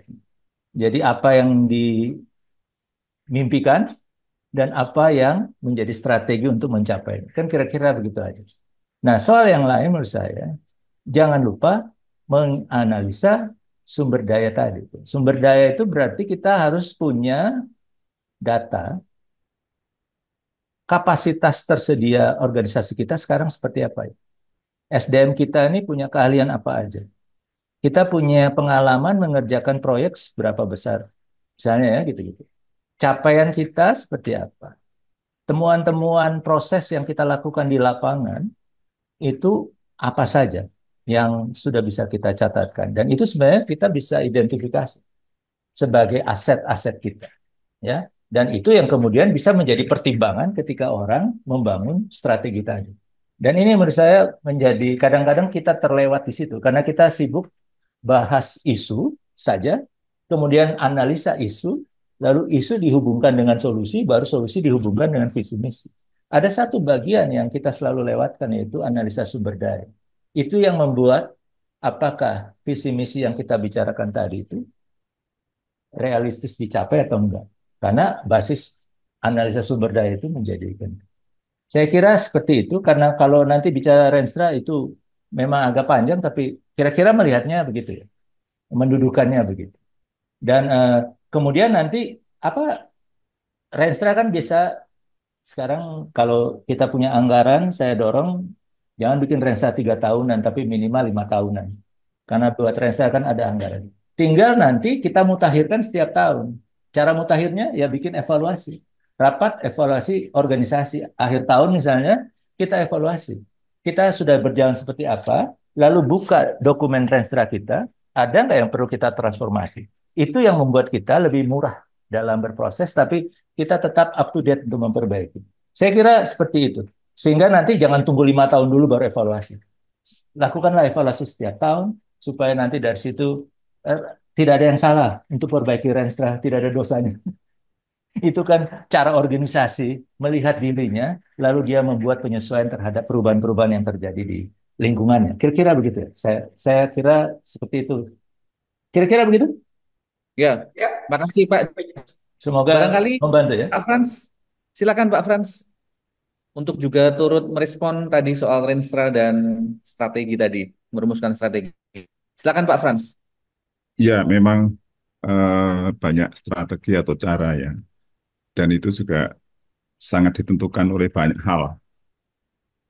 Jadi oleh organisasi itu sendiri atau mungkin juga eksternal. Tapi gini, kalau saya memang ya kebetulan cukup banyak fasilitasi renstra organisasi, baik organisasi masyarakat sipil, LSM, ataupun juga pemerintah, ya lembaga-lembaga pemerintah. Kalau saya tadi Bang Jor sudah menyebutkan bahwa kita perlu melihat visi misi itu penting karena itu eh, apa ya orientasi organisasi jangka panjang. Tapi juga visi misi itu bukan dogma, itu juga bisa diubah juga, ya. Artinya kalau memang perlu diubah ya diubah. Tetapi kalau terlalu banyak mengubah visi itu berarti waktu merumuskan visi itu tidak visioner gitu loh. Kalau visi kita visioner ya kita pasti akan berumur panjang lah visi kita itu. Itu tergantung saat kita juga merumuskan visi itu. Nah, itu kalau kita renstra biasanya memang titik apa krusialnya itu di analisisnya kalau saya. Minimal kalau mau analisis banyak sih analisis ada mungkin ada lebih 10 analisisnya. Tapi yang kalau saya bisa wajib atau apa ya menjadi wajib mandatori gitu. Itu ada 4. Yang pertama adalah analisis institusi. Itu masuk tadi internal, eksternal, kemudian juga tadi Bang George juga tentang sumber daya dan sebagainya itu dilihat tentang institusi kita itu seperti apa gitu, kekuatan kelemahannya, kemudian apa peluang-peluang di dalam organisasi sampai melihat apa tuh misalnya turnover organisasi itu tinggi atau enggak gitu. Pada kerasan enggak sih di organisasi kita itu gitu. Itu kita lihat juga gitu ya. Apakah kita waktu mencari tenaga itu sekedar dapat atau betul-betul kita mempertimbangkan tentang kapasitas, kemudian juga tentang minat ya. Kerja di LSM itu kalau nggak punya minat itu enggak. Itu yang pertama, walaupun katakanlah masih ya katakanlah belum punya pengalaman tapi punya minat yang tinggi itu mungkin baik juga gitu ya. Jadi yang pertama itu analisis institusi ya. Itu bisa dilihat dari berbagai aspek juga di dalamnya itu. Kemudian yang kedua itu analisis tentang eh, siapa sih yang kita layani, siapa sih yang mendapatkan keuntungan dari program kita, siapa sih yang mendapatkan manfaat dari program kita. Artinya analisis beneficiaries atau analisis penerima manfaat. Itu penting karena secara ideologis, secara substansi, secara filosofis, lembaga kita itu ada itu karena ada orang-orang yang perlu kita dukung, ada orang kelompok masyarakat yang perlu kita dampingi. Itu. Jadi kalau nggak perlu itu kan lembaga kita nggak ada gitu. Makanya analisis kelompok dampingan itu sangat penting. Bagaimana profil mereka? Apa yang mereka bisa bantu juga ke lembaga kita? Artinya ini tidak sekedar kita mendampingi cuma-cuma dalam arti eh, mereka mungkin juga punya dukungan-dukungan juga, tidak harus duit. Misalnya kita melakukan pelatihan ya, tempatnya oke bisa di misalnya di balai kampung atau di balai apa RT RW itu kan juga itu masuk apa sumber daya juga begitu. Jadi siapa eh, kelompok masyarakat yang kita dampingi, yang kita yang mendapatkan manfaat dari program yang kita kembangkan apa itu penting. Ya. Jadi kita ini kan bukan di dunia kosong. Jadi di masyarakat itu kan ada pihak-pihak terkait. Pemerintah pasti ada. Kemudian kalau yang konteks sekarang ini kan ada apa pentahelik itu ya. Tapi sekarang sudah berkembang lagi multihelik. Tidak hanya penta atau 5, tapi multihelik. Jadi ada perguruan tinggi, ada lembaga-lembaga pemerintahan, kemudian ada media, ada perusahaan, banyak gitu yang harus kita pertimbangkan. Dan mereka, sebesar apa pengaruh mereka terhadap lembaga kita, sebesar apa dukungan mereka terhadap lembaga kita, dan juga apa yang kita bisa berikan kepada mereka, karena pasti juga tidak cuma-cuma juga. Artinya apakah kehadiran kita itu juga memberikan dampak yang baik kepada katakanlah apa ya karya-karya mereka juga gitu. Jadi stakeholder. Yang keempat, ini penting adalah analisis kecenderungan, tren, tren analisis. Jadi perencanaan itu kan masalah ke depan ya. Walaupun kita dalam membuat itu perlu melihat yang lalu, yang saat ini dan juga ke depan itu penting karena sebaik apapun perencanaan itu adalah kalkulasi masa depan. Nah, itu kan perlu kita lihat kan perkembangan-perkembangan ke depan seperti apa, kecenderungannya seperti apa. Ada hal mungkin yang kita tidak kita harapkan tapi nanti kemungkinan muncul juga gitu. Misalnya ya tentang yang gampang itu tentang perkembangan harga. Misalnya mau beli apa, sekarang harga sekarang kan dengan harga 5 tahun yang akan datang kan beda. Kecenderungan pendidikan seperti apa? Kecenderungan keamanan, security. Eh, Misalnya kita ini, pemerintahan kita kan baru nih. Kita masih meraba-raba ini. Gaya pemerintahan Prabowo ini kan seperti apa gitu kan. Itu penting gitu. Apakah akan militeristik gitu? Kalau kita melihat misalnya ini untuk awalnya yang di Magelang itu kan, wah semua dikasih seragam militer nih. Apakah nanti juga kira-kira? Nah ini kan ini analisis yang menarik untuk kita. Karena kalau kita mengharapkan, oh nanti ke depan pasti sangat demokratis. Ternyata yang terjadi adalah militeristik misalnya. Kan kita akan apa ya pasti ada masalah gitu. Jadi minimal 4 ini kalau saya.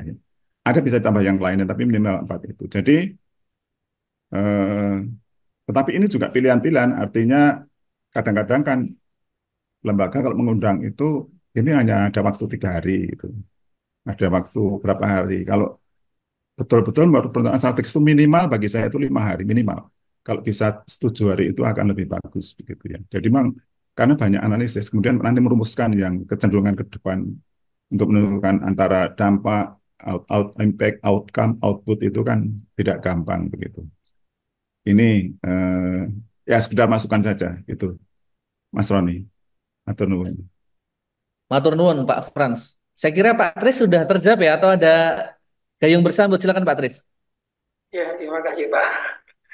Iya, eh, karena gini Pak, kita ini kan organisasi ini kan kadang-kadang fluktuatif Pak ya. Kadang apa dari sisi manusianya juga kadang-kadang kita punya apa tidak konsisten Pak. Kadang-kadang bagus tiba-tiba berikutnya berubah, ada takeover, ada pindah atau berhenti dan sebagainya. Kemudian juga yang tidak direncanakan tiba-tiba masuk tuh kegiatannya. Misalnya, Hmm. kita nggak mungkin di dalam pada saya tidak ada misalnya crowdfunding misalnya. Tapi karena mendesak sehingga organisasi itu butuh nih crowdfundingnya nggak berubah dan sebagainya. Artinya tadi Bapak nyampaikan ada pemuktahiran di situ. Nah, tentunya jadi kadang-kadang kami ini ketika kami menyusun dan setelah itu Pak lebih banyak biasnya gitu. Jadi mungkin tadi yang dimasukkan itu menjadi banyak kajian-kajian yang disampaikan itu bisa menjadi input ke kami Pak.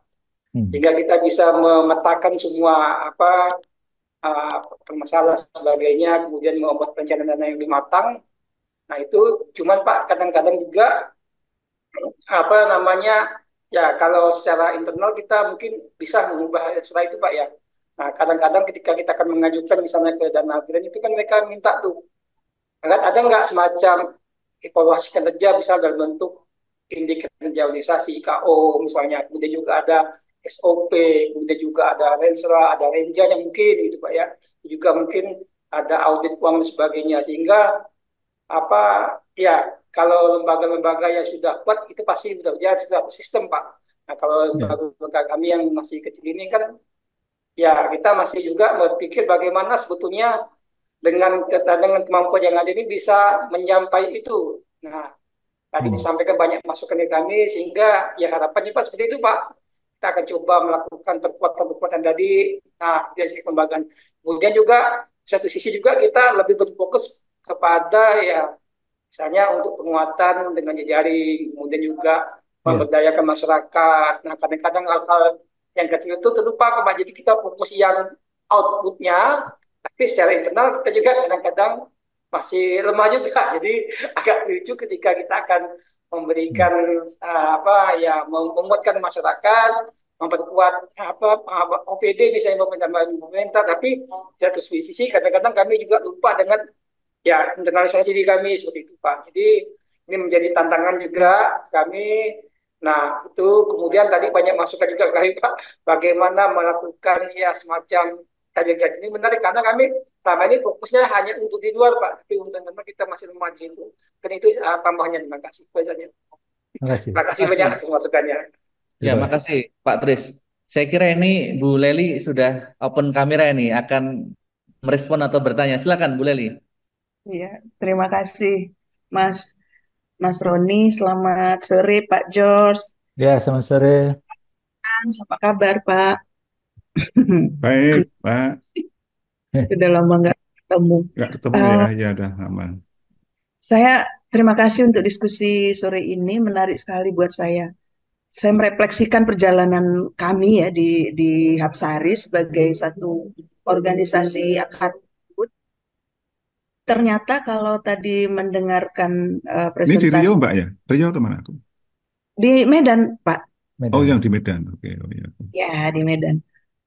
Mendengarkan presentasi tadi ada satu hal yang kelemahan kelemahan ini otokritik untuk diri sendiri sebetulnya. Syukur kalau bisa untuk pembelajaran bagi yang lain gitu ya. Eh, Kelemahan selama ini kalau kami kalau melakukan analisis potensi sumber daya itu ada satu yang kelihatannya jarang sekali dilihat sebagai sumber daya, sebagai potensi sumber daya. Apa yang tadi oleh Pak George bilang soal knowledge management. Jadi Hapsari misalnya satu organisasi yang hari ini kalau dihitung secara secara dihitung periode waktu berjalan dari mulai lahir sampai sampai hari ini itu 34 tahun gitu. Tapi kalau ditanya misalnya punya enggak dokumen yang Luar isinya biasa ini. Hmm. knowledge management yang bisa dibagi gitu, tidak hanya untuk orang lain, bahkan untuk kita sendiri. Ya, Arus pengalaman yang bisa dipelajari kemudian membantu kita untuk bisa bisa beradaptasi sampai hari ini. Tetapi yang pengalaman kami merasa bahwa kalau sampai hari ini Hapsari masih ada, itu banyak hal yang kami lakukan yang sesungguhnya beradaptasi dengan situasi. hmm. Misalnya ketika awal berdiri itu nggak tahu pilihan bentuk organisasinya seperti apa. Kita namai aja kelompok kerja. Tiba-tiba ketika Orde Baru ngejer-ngejer kita, dibilang OTB, yaudah kita yayasan, gitu kan? Lalu ketika bekerja di beberapa wilayah yang basisnya semua akar rumput, kami sendiri, saya sendiri, semua kami mulai dari akar rumput sendiri, bukan kelas menengah elit terdidik yang kemudian mengorganisir. Jadi kami tidak punya terminologi kelompok dampingan karena kami bekerja untuk diri kami sendiri gitu. Hmm. Ternyata yayasan nggak cocok. Itu akhirnya kami bikin perkumpulan, Berkumpul. lalu terus berkembang, kemudian menjadi federasi gitu. Beberapa waktu yang lalu federasinya itu anggotanya serikat-serikat perempuan di tingkat kabupaten merespon undang-undang pemerintahan daerah gitu. Hmm. Terjadi pemekaran-pemekaran kabupaten gitu kan. Hmm. Lalu ketika berjalan waktu nggak cocok lagi bentuk seperti ini ternyata. Kenapa? Hmm. Karena serikat perempuan tingkat kabupaten itu dia berkembang di komunitas-komunitas, di kampung-kampung yang nggak butuh diwadahi oleh struktur kepengurusan kabupaten karena akan lambat sekali Hmm. responnya gitu. Hmm. Akhirnya sekarang kita kongres terakhir 2018 kita memutuskan keanggotaan kita adalah komunitas, bukan Oh. lagi serikat perempuan di kabupaten. Ini salah satu contoh yang tadi saya simak, saya dengerin. Oke, ini semua adalah pelajaran, tetapi kalau dicari dokumennya nggak ada. Saya Ya, bisa menceritakan, tapi saya nggak bisa bagikan ini sebagai sebuah dokumen pembelajaran karena knowledge manajemennya itu buruk sekali. Nah, itu oke. satu. Lalu kelihatannya ini teman-teman Lokadaya harus bantu untuk merapikan ini semua. Lalu yang berikutnya soal tadi poin tentang bagaimana kita menyesuaikan atau apa ya, melihat potensi sumber daya yang ada hari ini betul-betul menjadi satu potensi untuk membangun keberlanjutan organisasi. Selama ini kalau ngomong potensi sumber daya, selalu yang dilihat adalah potensi donor, dana, dengan ke lembaga donor mana kita bisa mengakses dan seterusnya. Tapi potensi-potensi tadi yang Pak George bilang, misalnya kebutuhan pemerintah daerah untuk difasilitasi, ngomongin pengaruh utamaan gender gitu. Kami baru Hmm. sadar sejak tahun 2021 misalnya di Sumatera Utara, ketika teman-teman aktivis perempuan mainnya di tingkat nasional dan internasional, Sumatera Utara itu kebutuhan untuk diasistensi, kebutuhan teman diskusi, narasumber dan semacamnya untuk ngomongin pengaruh utamaan gender, GESI, apalagi ya, itu ternyata ke Hapsari larinya gitu. Hmm. Tapi kita nggak ngelihat ini potensi sumber daya, Betul. gitu kan? Yang di ada berapa donor, berapa dana yang kita miliki, selalu selalu seperti itu. Ya. Eh, Pertanyaan saya, bagaimana ya Pak George ini merapikan ini semua selain melalui strategic planning? Kelihatannya saya melihat strategic planning jadi cukup penting untuk merapikan semua yang sudah kita miliki ini jadi sesuatu yang lebih strategis, lebih sistematis, bisa dilakukan, kemudian bisa juga di semacam ditularkan jadi pembelajaran ke yang lain. Selain bisa kami implementasikan, kami jalankan di internal kami sendiri. Tadi saya sudah buka dokumen Piranti ya, secara Ya. cepat, tapi kan baru dibaca cepat. Ya. Selain membaca itu, gitu apa ya, yang praktis yang bisa dengan mudah kami lakukan sendiri barangkali. Pak Jo, sekali lagi terima kasih untuk semuanya, untuk Lokadaya yang sudah memfasilitasi diskusi ini. Selamat sore. Makasih banyak, Bu Leli. Saya kira pertanyaan soal manajemen pengetahuan dan bisa mungkin ada kiat-kiat soal merapikan selain rencana strategis tadi. Silakan, Pak Ya. Jos. Ya. Terima kasih banyak Bu Leli atas responnya. Saya mau bilang gini ya, kalau 30 tahun berarti sekarang sudah berapa generasi di di se- di federasi ini sudah berapa generasi menurut Bu Leli? Ini menarik, Pak. Kepengurusan hari ini itu adalah anak pertama dari kader pertama Hapsari ketika Yayasan tahun 97. Sekarang dia sudah jadi sekretaris di Oke, Hapsari. Anak pertama dari kader pertama yang dulu mengundurkan diri karena harus menikah. oke, ya. Nggak, saya mau mau itu sebagai cara kita melihat ya. Karena regenerasi itu bukan orang saja, tapi mewariskan sejarah lahir, nilai lahir, mandat, itu kan semua harusnya diregenerasi. Karena jangan-jangan yang hari ini cara melihatnya berbeda dengan yang mereka yang melahirkan organisasi. Padahal ini organisasi yang sama, yang mestinya harusnya disambungkan. Jadi fungsi tadi, knowledge management itu kan hanya sekedar fungsi yang berharap dari proses ini, semua proses-proses yang pernah dilakukan itu dicatatkan dengan baik. Jadi kalau kita lihat kan sekarang mahal tuh Bu, orang yang jadi kerja apa knowledge management ini dibayar mahal oleh organisasi-organisasi internasional. Karena dia yang memegang itu ya, memegang istilahnya apa ya? Memegang inti dari banyak proses di lapangan. Karena pembelajarannya ada di tangan dia. Nah, biasanya orang yang melakukan fungsi ini itu kalau ada yang ngerjain fungsi data dokumentasi IT itu satu bagian. Kalau ada di lembaga ibu ada yang ngerjain monitoring dan evaluasi itu satu bagian. Dan satu bagian lagi namanya fungsi pengetahuan itu, pembelajaran pengetahuan itu, yang disebut knowledge management. Jadi, tiga bagian ini dalam suatu lembaga, saya kira yang tadi saya sebut, misalnya data, informasi, pasti ada orangnya yang bekerja itu. Kalau misalnya monitoring evaluasi, mungkin ada. Tapi yang mencatat pembelajaran ini tidak ada. Nah, menurut saya ini yang menjadi catatan penting. dan tidak perlu mengontrak orang mahal-mahal. Kasih tanggung jawab itu kepada mereka yang sementara mengerjakan tiga ini. Kemudian nanti fungsinya itu saja yang diasistensi. Mungkin nanti bisa kerjasama sama Lokadaya lah, untuk bagaimana mengasistensi apa fungsi-fungsi ini bisa berjalan. Karena bukan orangnya yang saya maksudkan, tapi yang penting fungsi itu supaya bisa mencatatkan. Sekarang saya tanya ke Ibu Leli, bagaimana caranya Ibu Leli menjelaskan 30 tahun pengalaman itu dalam waktu 5 menit misalnya. Ini kan harus ada orang yang punya kemampuan bukan saja mengumpulkan data informasi, tapi punya kemampuan mengemasnya. Ini satu bagian lagi nih. Ngomong sama Bupati lebih dari 3 halaman PowerPoint dia udah pergi, Bu.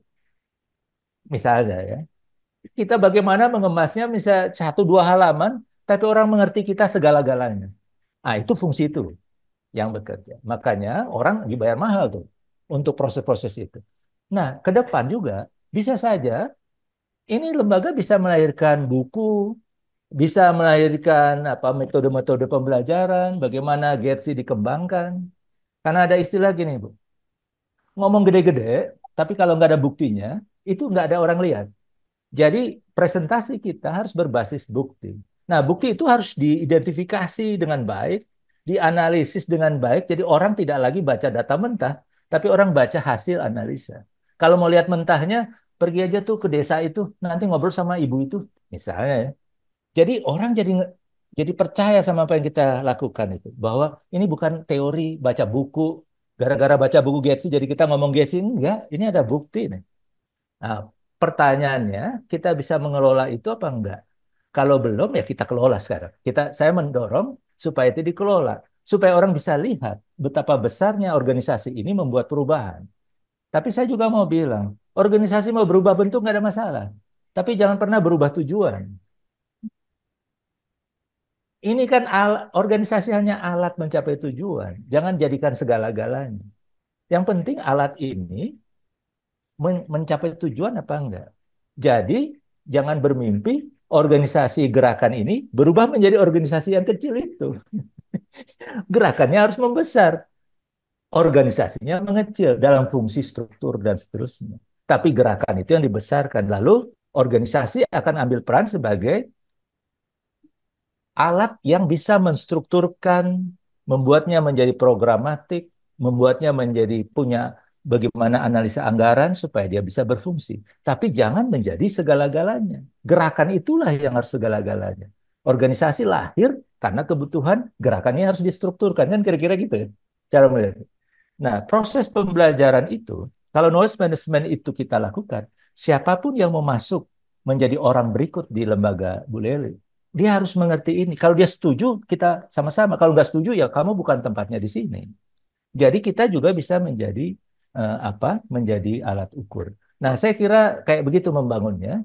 Nah, tidak ada apa istilahnya ya, tidak ada obat yang mujarab selain kita sendiri menemukan obatnya. Karena konteks wilayah masing-masing saya hormati. Makanya sekarang kami lagi kembangkan. Kalau Anda mau bikin pelatihan, jangan lupa Anda menganalisa yang namanya sosial antropologi dan sosial budaya wilayah setempat. Itulah yang mempengaruhi metode pelatihan Anda, bukan substansi, tapi metode. Karena ternyata sekarang banyak pelatihan itu gagal di gagal membuat pengaruh karena bukan gagal di substansi, tapi gagal di metode. Knowledge management itu juga akan membantu menemukan metode-metode yang selama ini dikembangkan oleh lembaga ibu itu. Jadi Bu Leli punya, jadi saya mau bilang kalau kita bisa melakukan fungsi itu, Ibu Leli sedang mencatat aset-aset yang dimiliki oleh Ibu Leli dengan lembaga. Dan itu harus menjadi aset untuk membuat gerakan ini bisa menjadi lebih besar dari sekedar programatik. Tapi dia akan terus membesar. Dan ke depan nanti orang akan cari. Kalau mau cari soal isu Getsi ya ke Ibu Leli aja. Karena Ibu kemudian akan dikenal sebagai orang yang memang punya apa istilahnya ya. Ya punya keterampilan itu, punya skill itu dan terbukti. Kira-kira gitu. Kira-kira seperti itu, Bu. Nanti selanjutnya seperti kata Elias Pikal, nanti kita lihat di atas ring aja, Bu. Kita main aja. Nanti proses aja. Dan saya mau bilang, tidak ada yang final. Makanya saya bilang selalu membuat jalan itu sambil berjalan. Nggak akan ada final. Ujungnya itu yang penting kita pastikan, lalu kita buat jalan sambil berjalan aja. Saya kira itu. Dari saya. Mungkin dari Pak Frans. Terima kasih Pak Jos. Ya. Pak Frans, silakan Pak Frans. Ya, sudah banyak dari Bang Jo sebetulnya.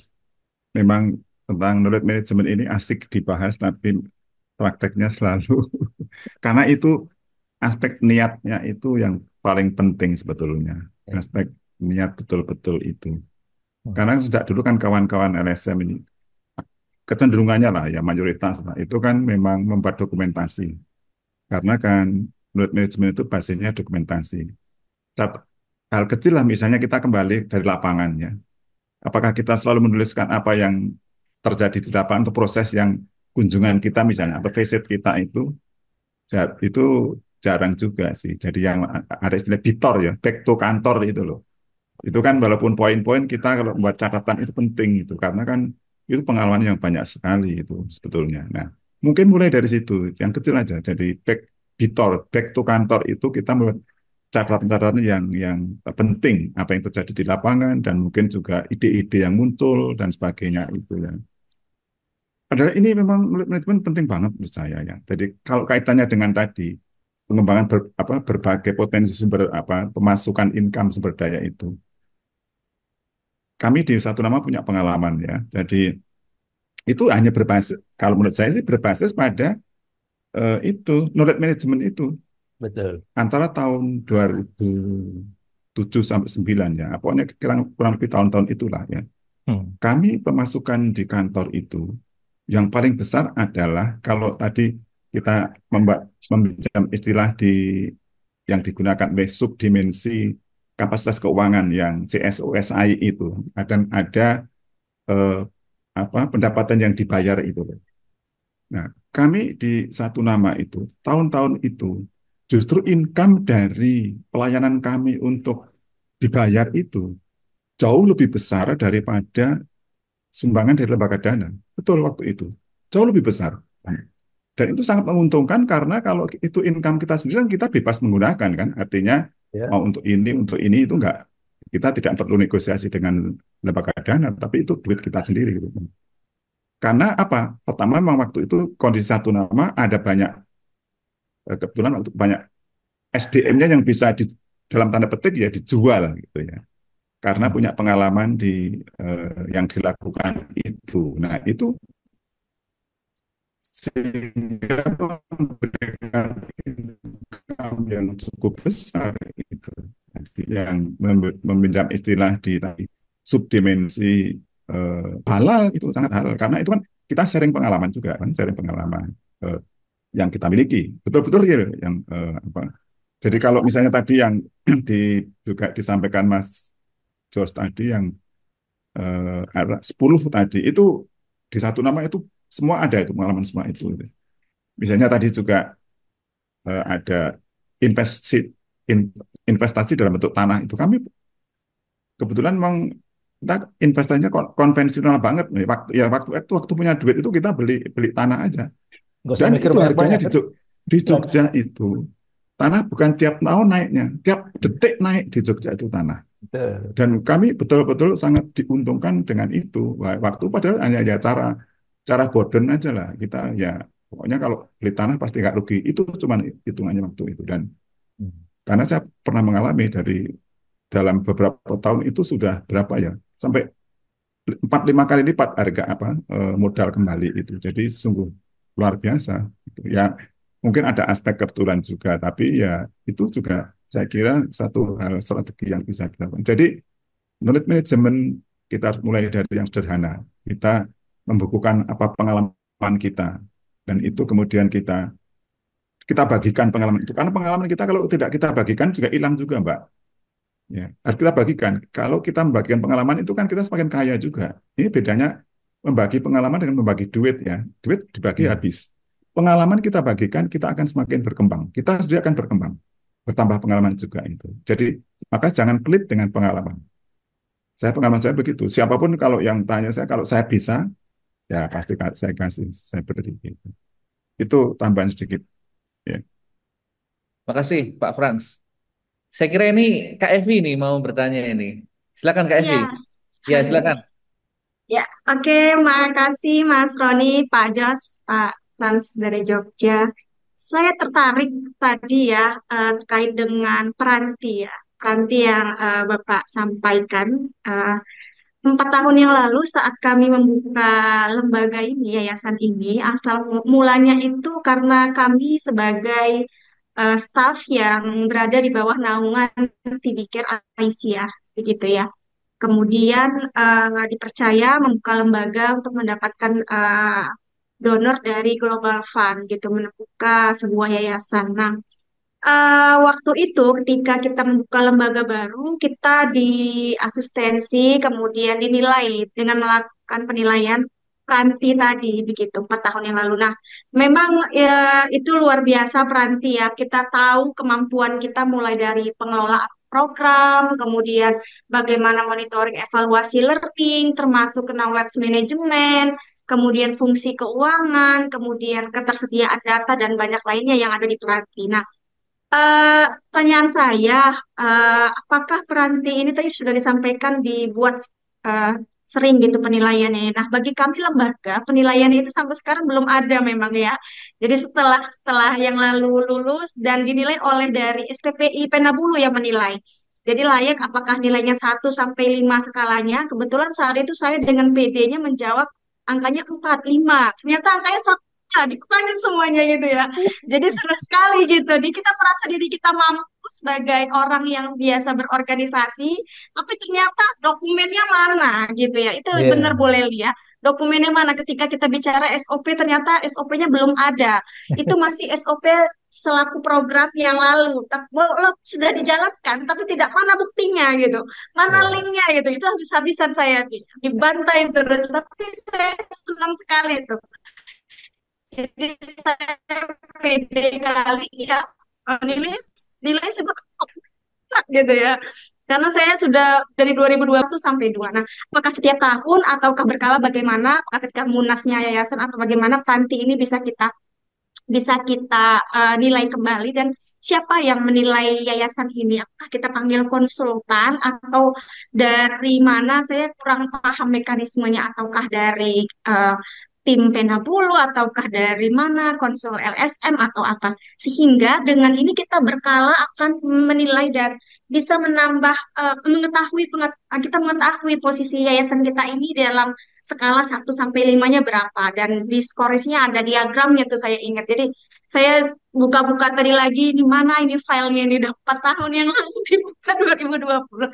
Begitu iya. saja kira-kira Pak George, Pak Frans, Mas Roni, terima kasih. Ya, makasih banyak Kak Evi. Langsung saja nih Pak Jos. Dari Kak Evi Ya, pertanyaannya tadi. Silakan. baik. Jadi itu jawabnya cepat aja. Peranti silahkan dilakukan per tahun. Karena itu sebenarnya penilaian saat itu. Jadi kalau sudah 4 tahun sudah terlalu lama itu. Jadi apa silahkan buat penilaian. Dan itu kan sebenarnya penilaian secara mandiri. Ah, cuma sekarang pertanyaannya sejujur apakah kita mengisinya? Itu kan satu. Yang kedua, mungkin perlu ada orang yang membantu membaca aja. Ya, membaca itu dalam pemahaman, ya kalau ada, kan itu ada jawaban 1 sampai 5. Kalau kita jawabnya 2, ya berarti kita akan bertanya di situ. Sebenarnya itu apa sih, apa yang menyebabkannya, kira-kira gitu ya. Sehingga kalaupun ada orang yang membantu membacakan, dia hanya membantu mendorong supaya menemukan apa sih poin-poinnya sampai angka itu dipilih gitu, kayak gitu ya. Jadi seperti itu aja. Dan Peranti itu sebenarnya menjawab pada saat di mana kita mengukurnya. 6 bulan mau dilakukan tidak masalah, 1 tahun dilakukan juga tidak masalah. Tapi kalau lebih dari itu terlalu lama. Terus yang berikut, kan di situ ditulis tuh siapa saja yang akan membuat penilaian. Nah itu semua orang yang bertanggung jawab secara keorganisasian kan pasti yang akan melakukan itu. Tinggal pertanyaannya, sejujur apa kita mengisinya. Kenapa mesti jujur? Supaya kita tahu apa yang harus diperbaiki. Bukan untuk bicara yang lain. Makanya memang itu alat yang ya paling nggak kita jadi lebih murah lah menyelesaikan membaca diri kita itu loh. Tapi yang penting sekarang, apakah kita jujur nggak mengisinya? Terus kemudian bisa saja dikomunikasikan soal misalnya poin-poin yang perlu didalami. Kan yang sesudah kita mengisi dan menghasilkan grafik itu, gimana membacanya? Itu kan yang penting tuh. Nah, itu kalau orang internal yang membaca, cenderung nanti tidak independen. Mungkin orang dari luar yang membacanya. Supaya jauh lebih independen ya. Hanya untuk itu aja sebenarnya, bukan soal lain-lain. Karena biasanya kalau misalnya kita sudah ngisi, lalu kita sendiri yang membaca, nanti kita nggak fair sama diri kita tuh ya. Lebih baik kasih kesempatan kepada pihak ketiga. Ya minta tolong Bu Leli datang kapan-kapan ke kantor. Bu Leli tolong dong liatin kami. Eh, Kami punya kayak gini. Nah, nanti tinggal ada pertanyaan. Pihak ketiga itu sangat akan membantu ya untuk membaca dari luar. Jangan orang di dalam. Orang di dalam cukup menyelesaikan mengisi piranti itu sendiri. Sesudah hasilnya ya nanti dibacakan oleh yang sehingga nanti lebih independen. Kalau dengan Lokadaya juga kita suka cita aja. Kayak gitu ya cara melihatnya. Jadi gunakan itu pada saat itu dibutuhkan. Terus yang berikut saya mau bilang gini. Kalaupun nanti kita punya uh, sistem monitoring, sistem evaluasi tadi yang disebut-sebut, tolong itu sistem monitoring evaluasi standarnya organisasi. SOP bukan SOP program, tapi SOP organisasi. Kan gitu ya cara melihatnya. Sehingga nanti itu yang menjadi sumber kalau misalnya satu program dia butuh SOP. Karena itu syarat di donornya ya. Itu sebenarnya tinggal dibuat. Tapi organisasi harus punya keputusan-keputusan yang sifatnya administrasi manajemen itu. Yang diputuskan secara organisasi. Karena banyak sekarang kita menemukan bukan SOP organisasi, tapi SOP yang dilahirkan karena menjadi prasyarat program. Ini juga kemudian harusnya menjadi diskusi. Saya kira itu saja jawaban saya tuh Mbak Evi. Makasih Pak Jos. Barangkali Pak Frans ingin menambahkan soal Enggak, kalau piranti. kalau instrumen itu kan memang Hmm. otoritas di Pinabuli itu ya. Sebenarnya banyak sih instrumen kayak itu banyak banget kan. Tinggal pilihan yang cocok aja. Banyak sih. Saya punya 5 atau 6 jenis. Ada yang dari yang sangat agak sophisticated sampai yang sederhana ada. Tapi tinggal pilihan kita. Jadi disesuaikan dengan lembaga kita gitu. Hmm. Tapi kan prinsipnya tadi self assessment itu kan, dan diputuskan sendiri oleh organisasi itu. Ya, memang bagus untuk melihat potret diri ya, potret diri itu kita seperti apa. Kadang-kadang kan kita masih meraba-raba. Tapi Hmm. kalau dengan instrumen semacam itu kita lebih sedikit anu lah, lebih fake gitu. Kira-kira potret kita seperti apa? Kayak tadi kok dipikir sudah bagus, tapi ternyata loh kok ternyata kok belum begitu. Ya. Jadi penting untuk melihat potret diri kita itu. Nah, instrumennya monggo banyak banyak ya. Itu sejak dulu ada yang awalnya itu kan yang pertama dulu itu yang diperankan oleh USAID itu apa agak lupa itu sampai dibagi menjadi 4 level organisasi begitu. Kita ini masuk level mana dan sebagainya itu ada. Oke, saya kira begitu aja. Ya, terima kasih. Makasih Pak Frans. Ini ada satu pertanyaan Pak Jos, Pak Frans di kolom chat dari Pak Ijun Gilang. Bagaimana membangun tim NGO di era generasi milenial? Mungkin sekarang sudah masuk ke generasi Z ya. Jadi sudah Hmm. menjadi generasi yang sekitar era 2000-an lah ini cucu-cucunya Pak Jos sama Pak Frans ini. Karena keberlanjutan tanpa tim itu lebih hampa. Itu seperti itu Pak Jos. Kalau sudah ngomong cucu, Ya, Pak Frans dulu lah. Ya. cucu saya nomor pertama kelas 1 SMA. Mungkin mulai dari Pak Frans. Silakan. eh Mungkin secara prinsip sih sama ya, tim-tim kayak begitu. Tadi mungkin secara tidak langsung sudah sedikit disinggung tadi. Dan ini memang saya pikirkan sudah banyak juga apa dibicarakan bahwa sekarang ini kan minat untuk masuk ke dunia kita, dunia LSM itu kan sepertinya berkurang ya dibandingkan yang dulu. Mungkin memang sudah zamannya.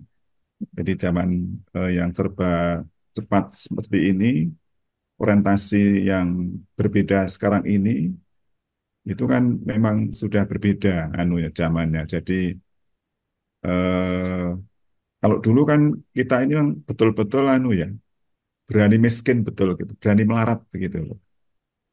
Waktu saya tahun 75 itu ada pilihan banyak tawaran untuk menjadi pegawai negeri gitu, PNS itu. Saya kok kebetulan saya memang tidak tertarik gitu dan saya lebih suka di dunia yang eh, ya dunia LSM inilah yang kayaknya saya lebih cocok begitu. Nah, tapi sekarang mungkin berbeda zamannya ya. Jadi karena banyak pengaruh media sosial dan sebagainya itu. Tapi jadi intinya memang tetap harus kita bisa memilih orang-orang atau kawan-kawan yang betul-betul punya minat terhadap dunia ini. Artinya dunia LSM ya, dunia organisasi masyarakat sipil.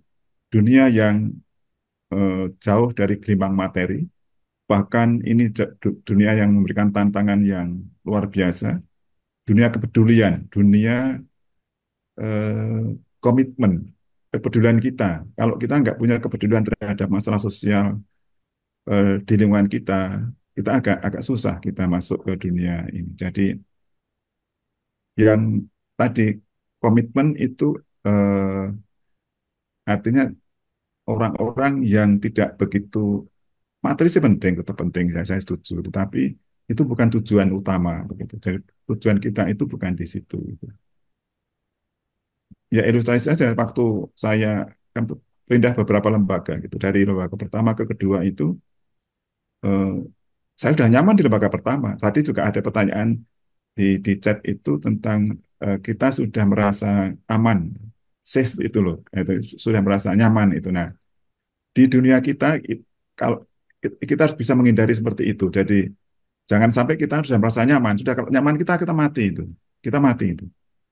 Secara psikologis juga ternyata kalau apa ya godaan utama itu bukan pada saat kita pada titik lemah, tapi justru kita pada titik yang tinggi, titik sukses kita, justru itu godaan yang pertama. Karena pada saat kita sukses, kita berhasil bagus, itu kita mungkin lupa, banyak lupa. Tapi kalau kita pada titik terendah, banyak masalah, itu justru kita ingat Tuhan, ingat apa kawan-kawan dan sebagainya. Itu justru nggak apa-apa, itu tantangan saja. Tapi kalau waktu kita sukses berhasil itu justru kita mudah lupa begitu. Nah, makanya eh, justru Bang, ini anehnya. Salah satu tantangan kita dalam dunia organisasi masyarakat sipil adalah jangan sampai Anda sudah merasa nyaman. Nah, ini nyaman dalam arti wah ada bagus gitu. Kemudian tidak kreatif lagi. Gitu. Nah, ada ini cerita kawan saya juga dari LSM juga. Dulu waktu saya masih miskin, saya ini kreatif, nulis itu kreatif. Tapi setelah saya sekarang punya duit, saya menulis kok nggak bisa gitu. Artinya nggak ada ide yang keluar gitu. Jadi ini kita bagaimana kita memelihara tantangan untuk hidup kita, untuk organisasi kita. Dan tadi kalau kalau saya syaratnya itu saja komitmen. Kalau memilih orang tim itu ada komitmen lah.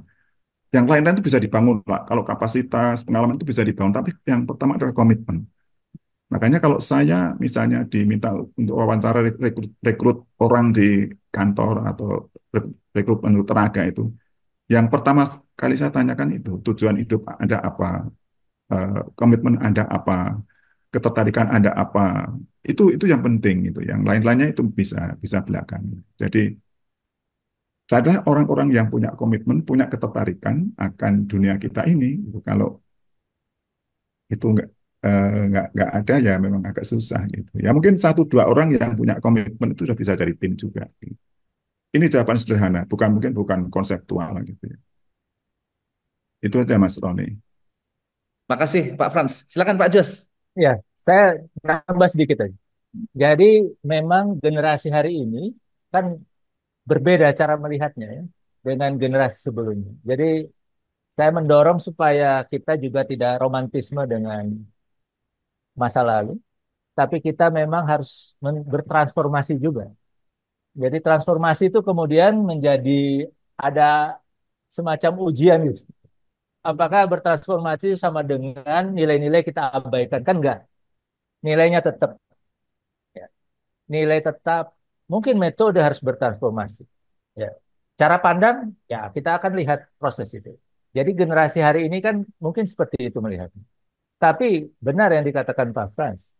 memang mau nggak mau, kalau mau berproses seperti ini kan itu adalah sebuah pilihan.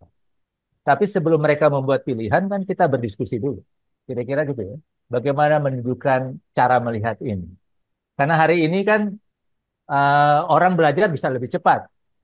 Kalau Ya. era dulu kan belajar harus cari orang yang bisa ngajarin, cari buku. Dan banyak banyak sarana. Yang penting Ya, mau sekarang benar. ini. Kalau Yang sekarang kan penting mau. banyak. Cuma Hmm. yang sekarang yang perlu dilihat sebenarnya soal tadi nilai-nilai tadi. Karena memang kalau berproses kayak gini tanpa nilai tidak ada rasanya gitu kan kira-kira. Apa yang kita kejar kalau tidak ada nilai? Jadi ini sebenarnya kemudian menjadi challenge saja. Challenge dari setiap kita yang hidup hari ini untuk membuat penyesuaian itu. Jadi ternyata cara kita berproses harus juga bertransformasi berdasarkan perkembangan itu. Jadi saya kira menghadapi Gen Z kayak gitu. Kita sama-sama saling menemukan itunya saja, titik temu itu. Kan gitu ya cara melihatnya. Eh, tapi bisa saja di titik tertentu kita bilang kita berbeda, boleh aja. Tapi masing-masing ketika bilang itu, dia harus punya dasar untuk membuat keputusan itu. Menurut saya kayak gitu melihatnya. Jadi Gen Z itu mungkin mereka adalah mau kasih tahu. Kita yang dulu pengalaman jalan pakai jalan kaki misalnya, oh anak Gen Z nggak mau dengar itu lagi. Tapi kan ini pola harus ditransformasi. Jadi cerita pengalaman tidak sama dengan romantisme juga. Cerita pengalaman bagian dari memperkuat cara melihat itu. Nah, Gens ini kan orang yang sedang berada di tengah-tengah nih, dia belum ambil keputusan mungkin. Ya, nah itu dari situ. Tapi saya kira cara melihatnya begitu aja ya, supaya memang yang tadi saya sebut cara atau pendekatan harus bertransformasi itu poinnya ada di situ juga. Karena kita memang menyadari bahwa ada perubahan waktu, ada perubahan generasi. Kayak tadi kalau di Bu Leli itu kok sudah berapa generasi tuh duduk sama-sama tuh. Ada yang awal, ada yang datang terakhir gitu misalnya. Nah itu saja yang menurut saya. Nah tapi pewarisan nilai itu menjadi penting. Jadi orang yang mau bergabung di satu organisasi, kita sama-sama dulu. Deh. Setuju nggak dengan nilai yang kita bicarakan ini? Kalau setuju kita jalan. Kalau nggak setuju, ya susah nanti kita jalannya. Atau mungkin Anda akan jadi orang yang transit aja. Di sini jadi tempat belajar sebentar, tapi Anda nggak bisa masuk di dalam kerangka strategis organisasi. Karena Anda nggak buat keputusan itu. Misalnya kayak gitu. Kan kita bisa memperlakukannya seperti itu. Sehingga nanti yang menjadi pemimpin organisasi kan dia harus buat peta itu. Supaya berdasarkan peta staffnya itu, SDM-nya itu, dia bisa buat perlakuan-perlakuan, strategi perlakuan yang berbeda-beda itu berdasarkan itu. Saya kira cara melihatnya begitu. Makasih. Makasih banyak Pak Jos, Pak Frans, dan kawan-kawan. Saya kira uraian sekaligus refleksi dan juga sharing pengalaman, kearifan, dan seterusnya tadi dari dua narasumber kawan-kawan yang tadi lewat kolom chat maupun secara lisan, itu turut memperkuat sekaligus mengartikulasikan bagaimana kita bicara soal keran-keran sumber daya yang di situ ada potensi, ada dimensi soal diversifikasi, kemudian yang penting juga keran-keran di situ mengucur deras airnya itu juga adalah generasi muda. Dan tadi dari pertanyaan yang terakhir tadi, bagaimana kita mau tidak mau bahwa keberlanjutan organisasi selain juga transformasi nilai tadi, itu juga akan dinakodai generasi-generasi mendatang. Dan saya kira poin-poin tadi yang kita diskusikan kawan-kawan itu bisa menjadi refleksi bersama dan diskusi mau tidak mau bukanlah berakhir karena seri kedua ini akan kita teruskan di seri berikutnya di pekan depan dan silakan kawan-kawan bisa memfollow Instagramnya Lokadaya dan di YouTube-nya Lokadaya karena seri pertama sudah diunggah di sana dan seri kedua tentu saja nanti akan diunggah di YouTube dan semoga apa yang kita diskusikan bisa bermanfaat. Sebelum kita tutup, mari kita foto bersama kawan-kawan. Nanti akan dibantu oleh Mas Anton untuk screenshot. Silakan dibuka kameranya kawan-kawan. 1, 2, 3. Terima kasih banyak Pak Jos, Pak Frans, dan kawan-kawan semua, sehingga kita bisa diskusi sampai pukul 15.36 WIB. Kawan-kawan di WIT dan WITA yang mungkin sudah sore, sudah maghrib ya ini. Semoga apa yang kita diskusikan bisa bermanfaat, dan tentu saja saya cukupkan sekian. Selamat sore, selamat malam, dan sehat selalu kawan-kawan. Wassalamualaikum warahmatullahi wabarakatuh. Terima kasih. Warahmatullahi wabarakatuh. Terima kasih Pak Jos. Terima kasih banyak. Akan.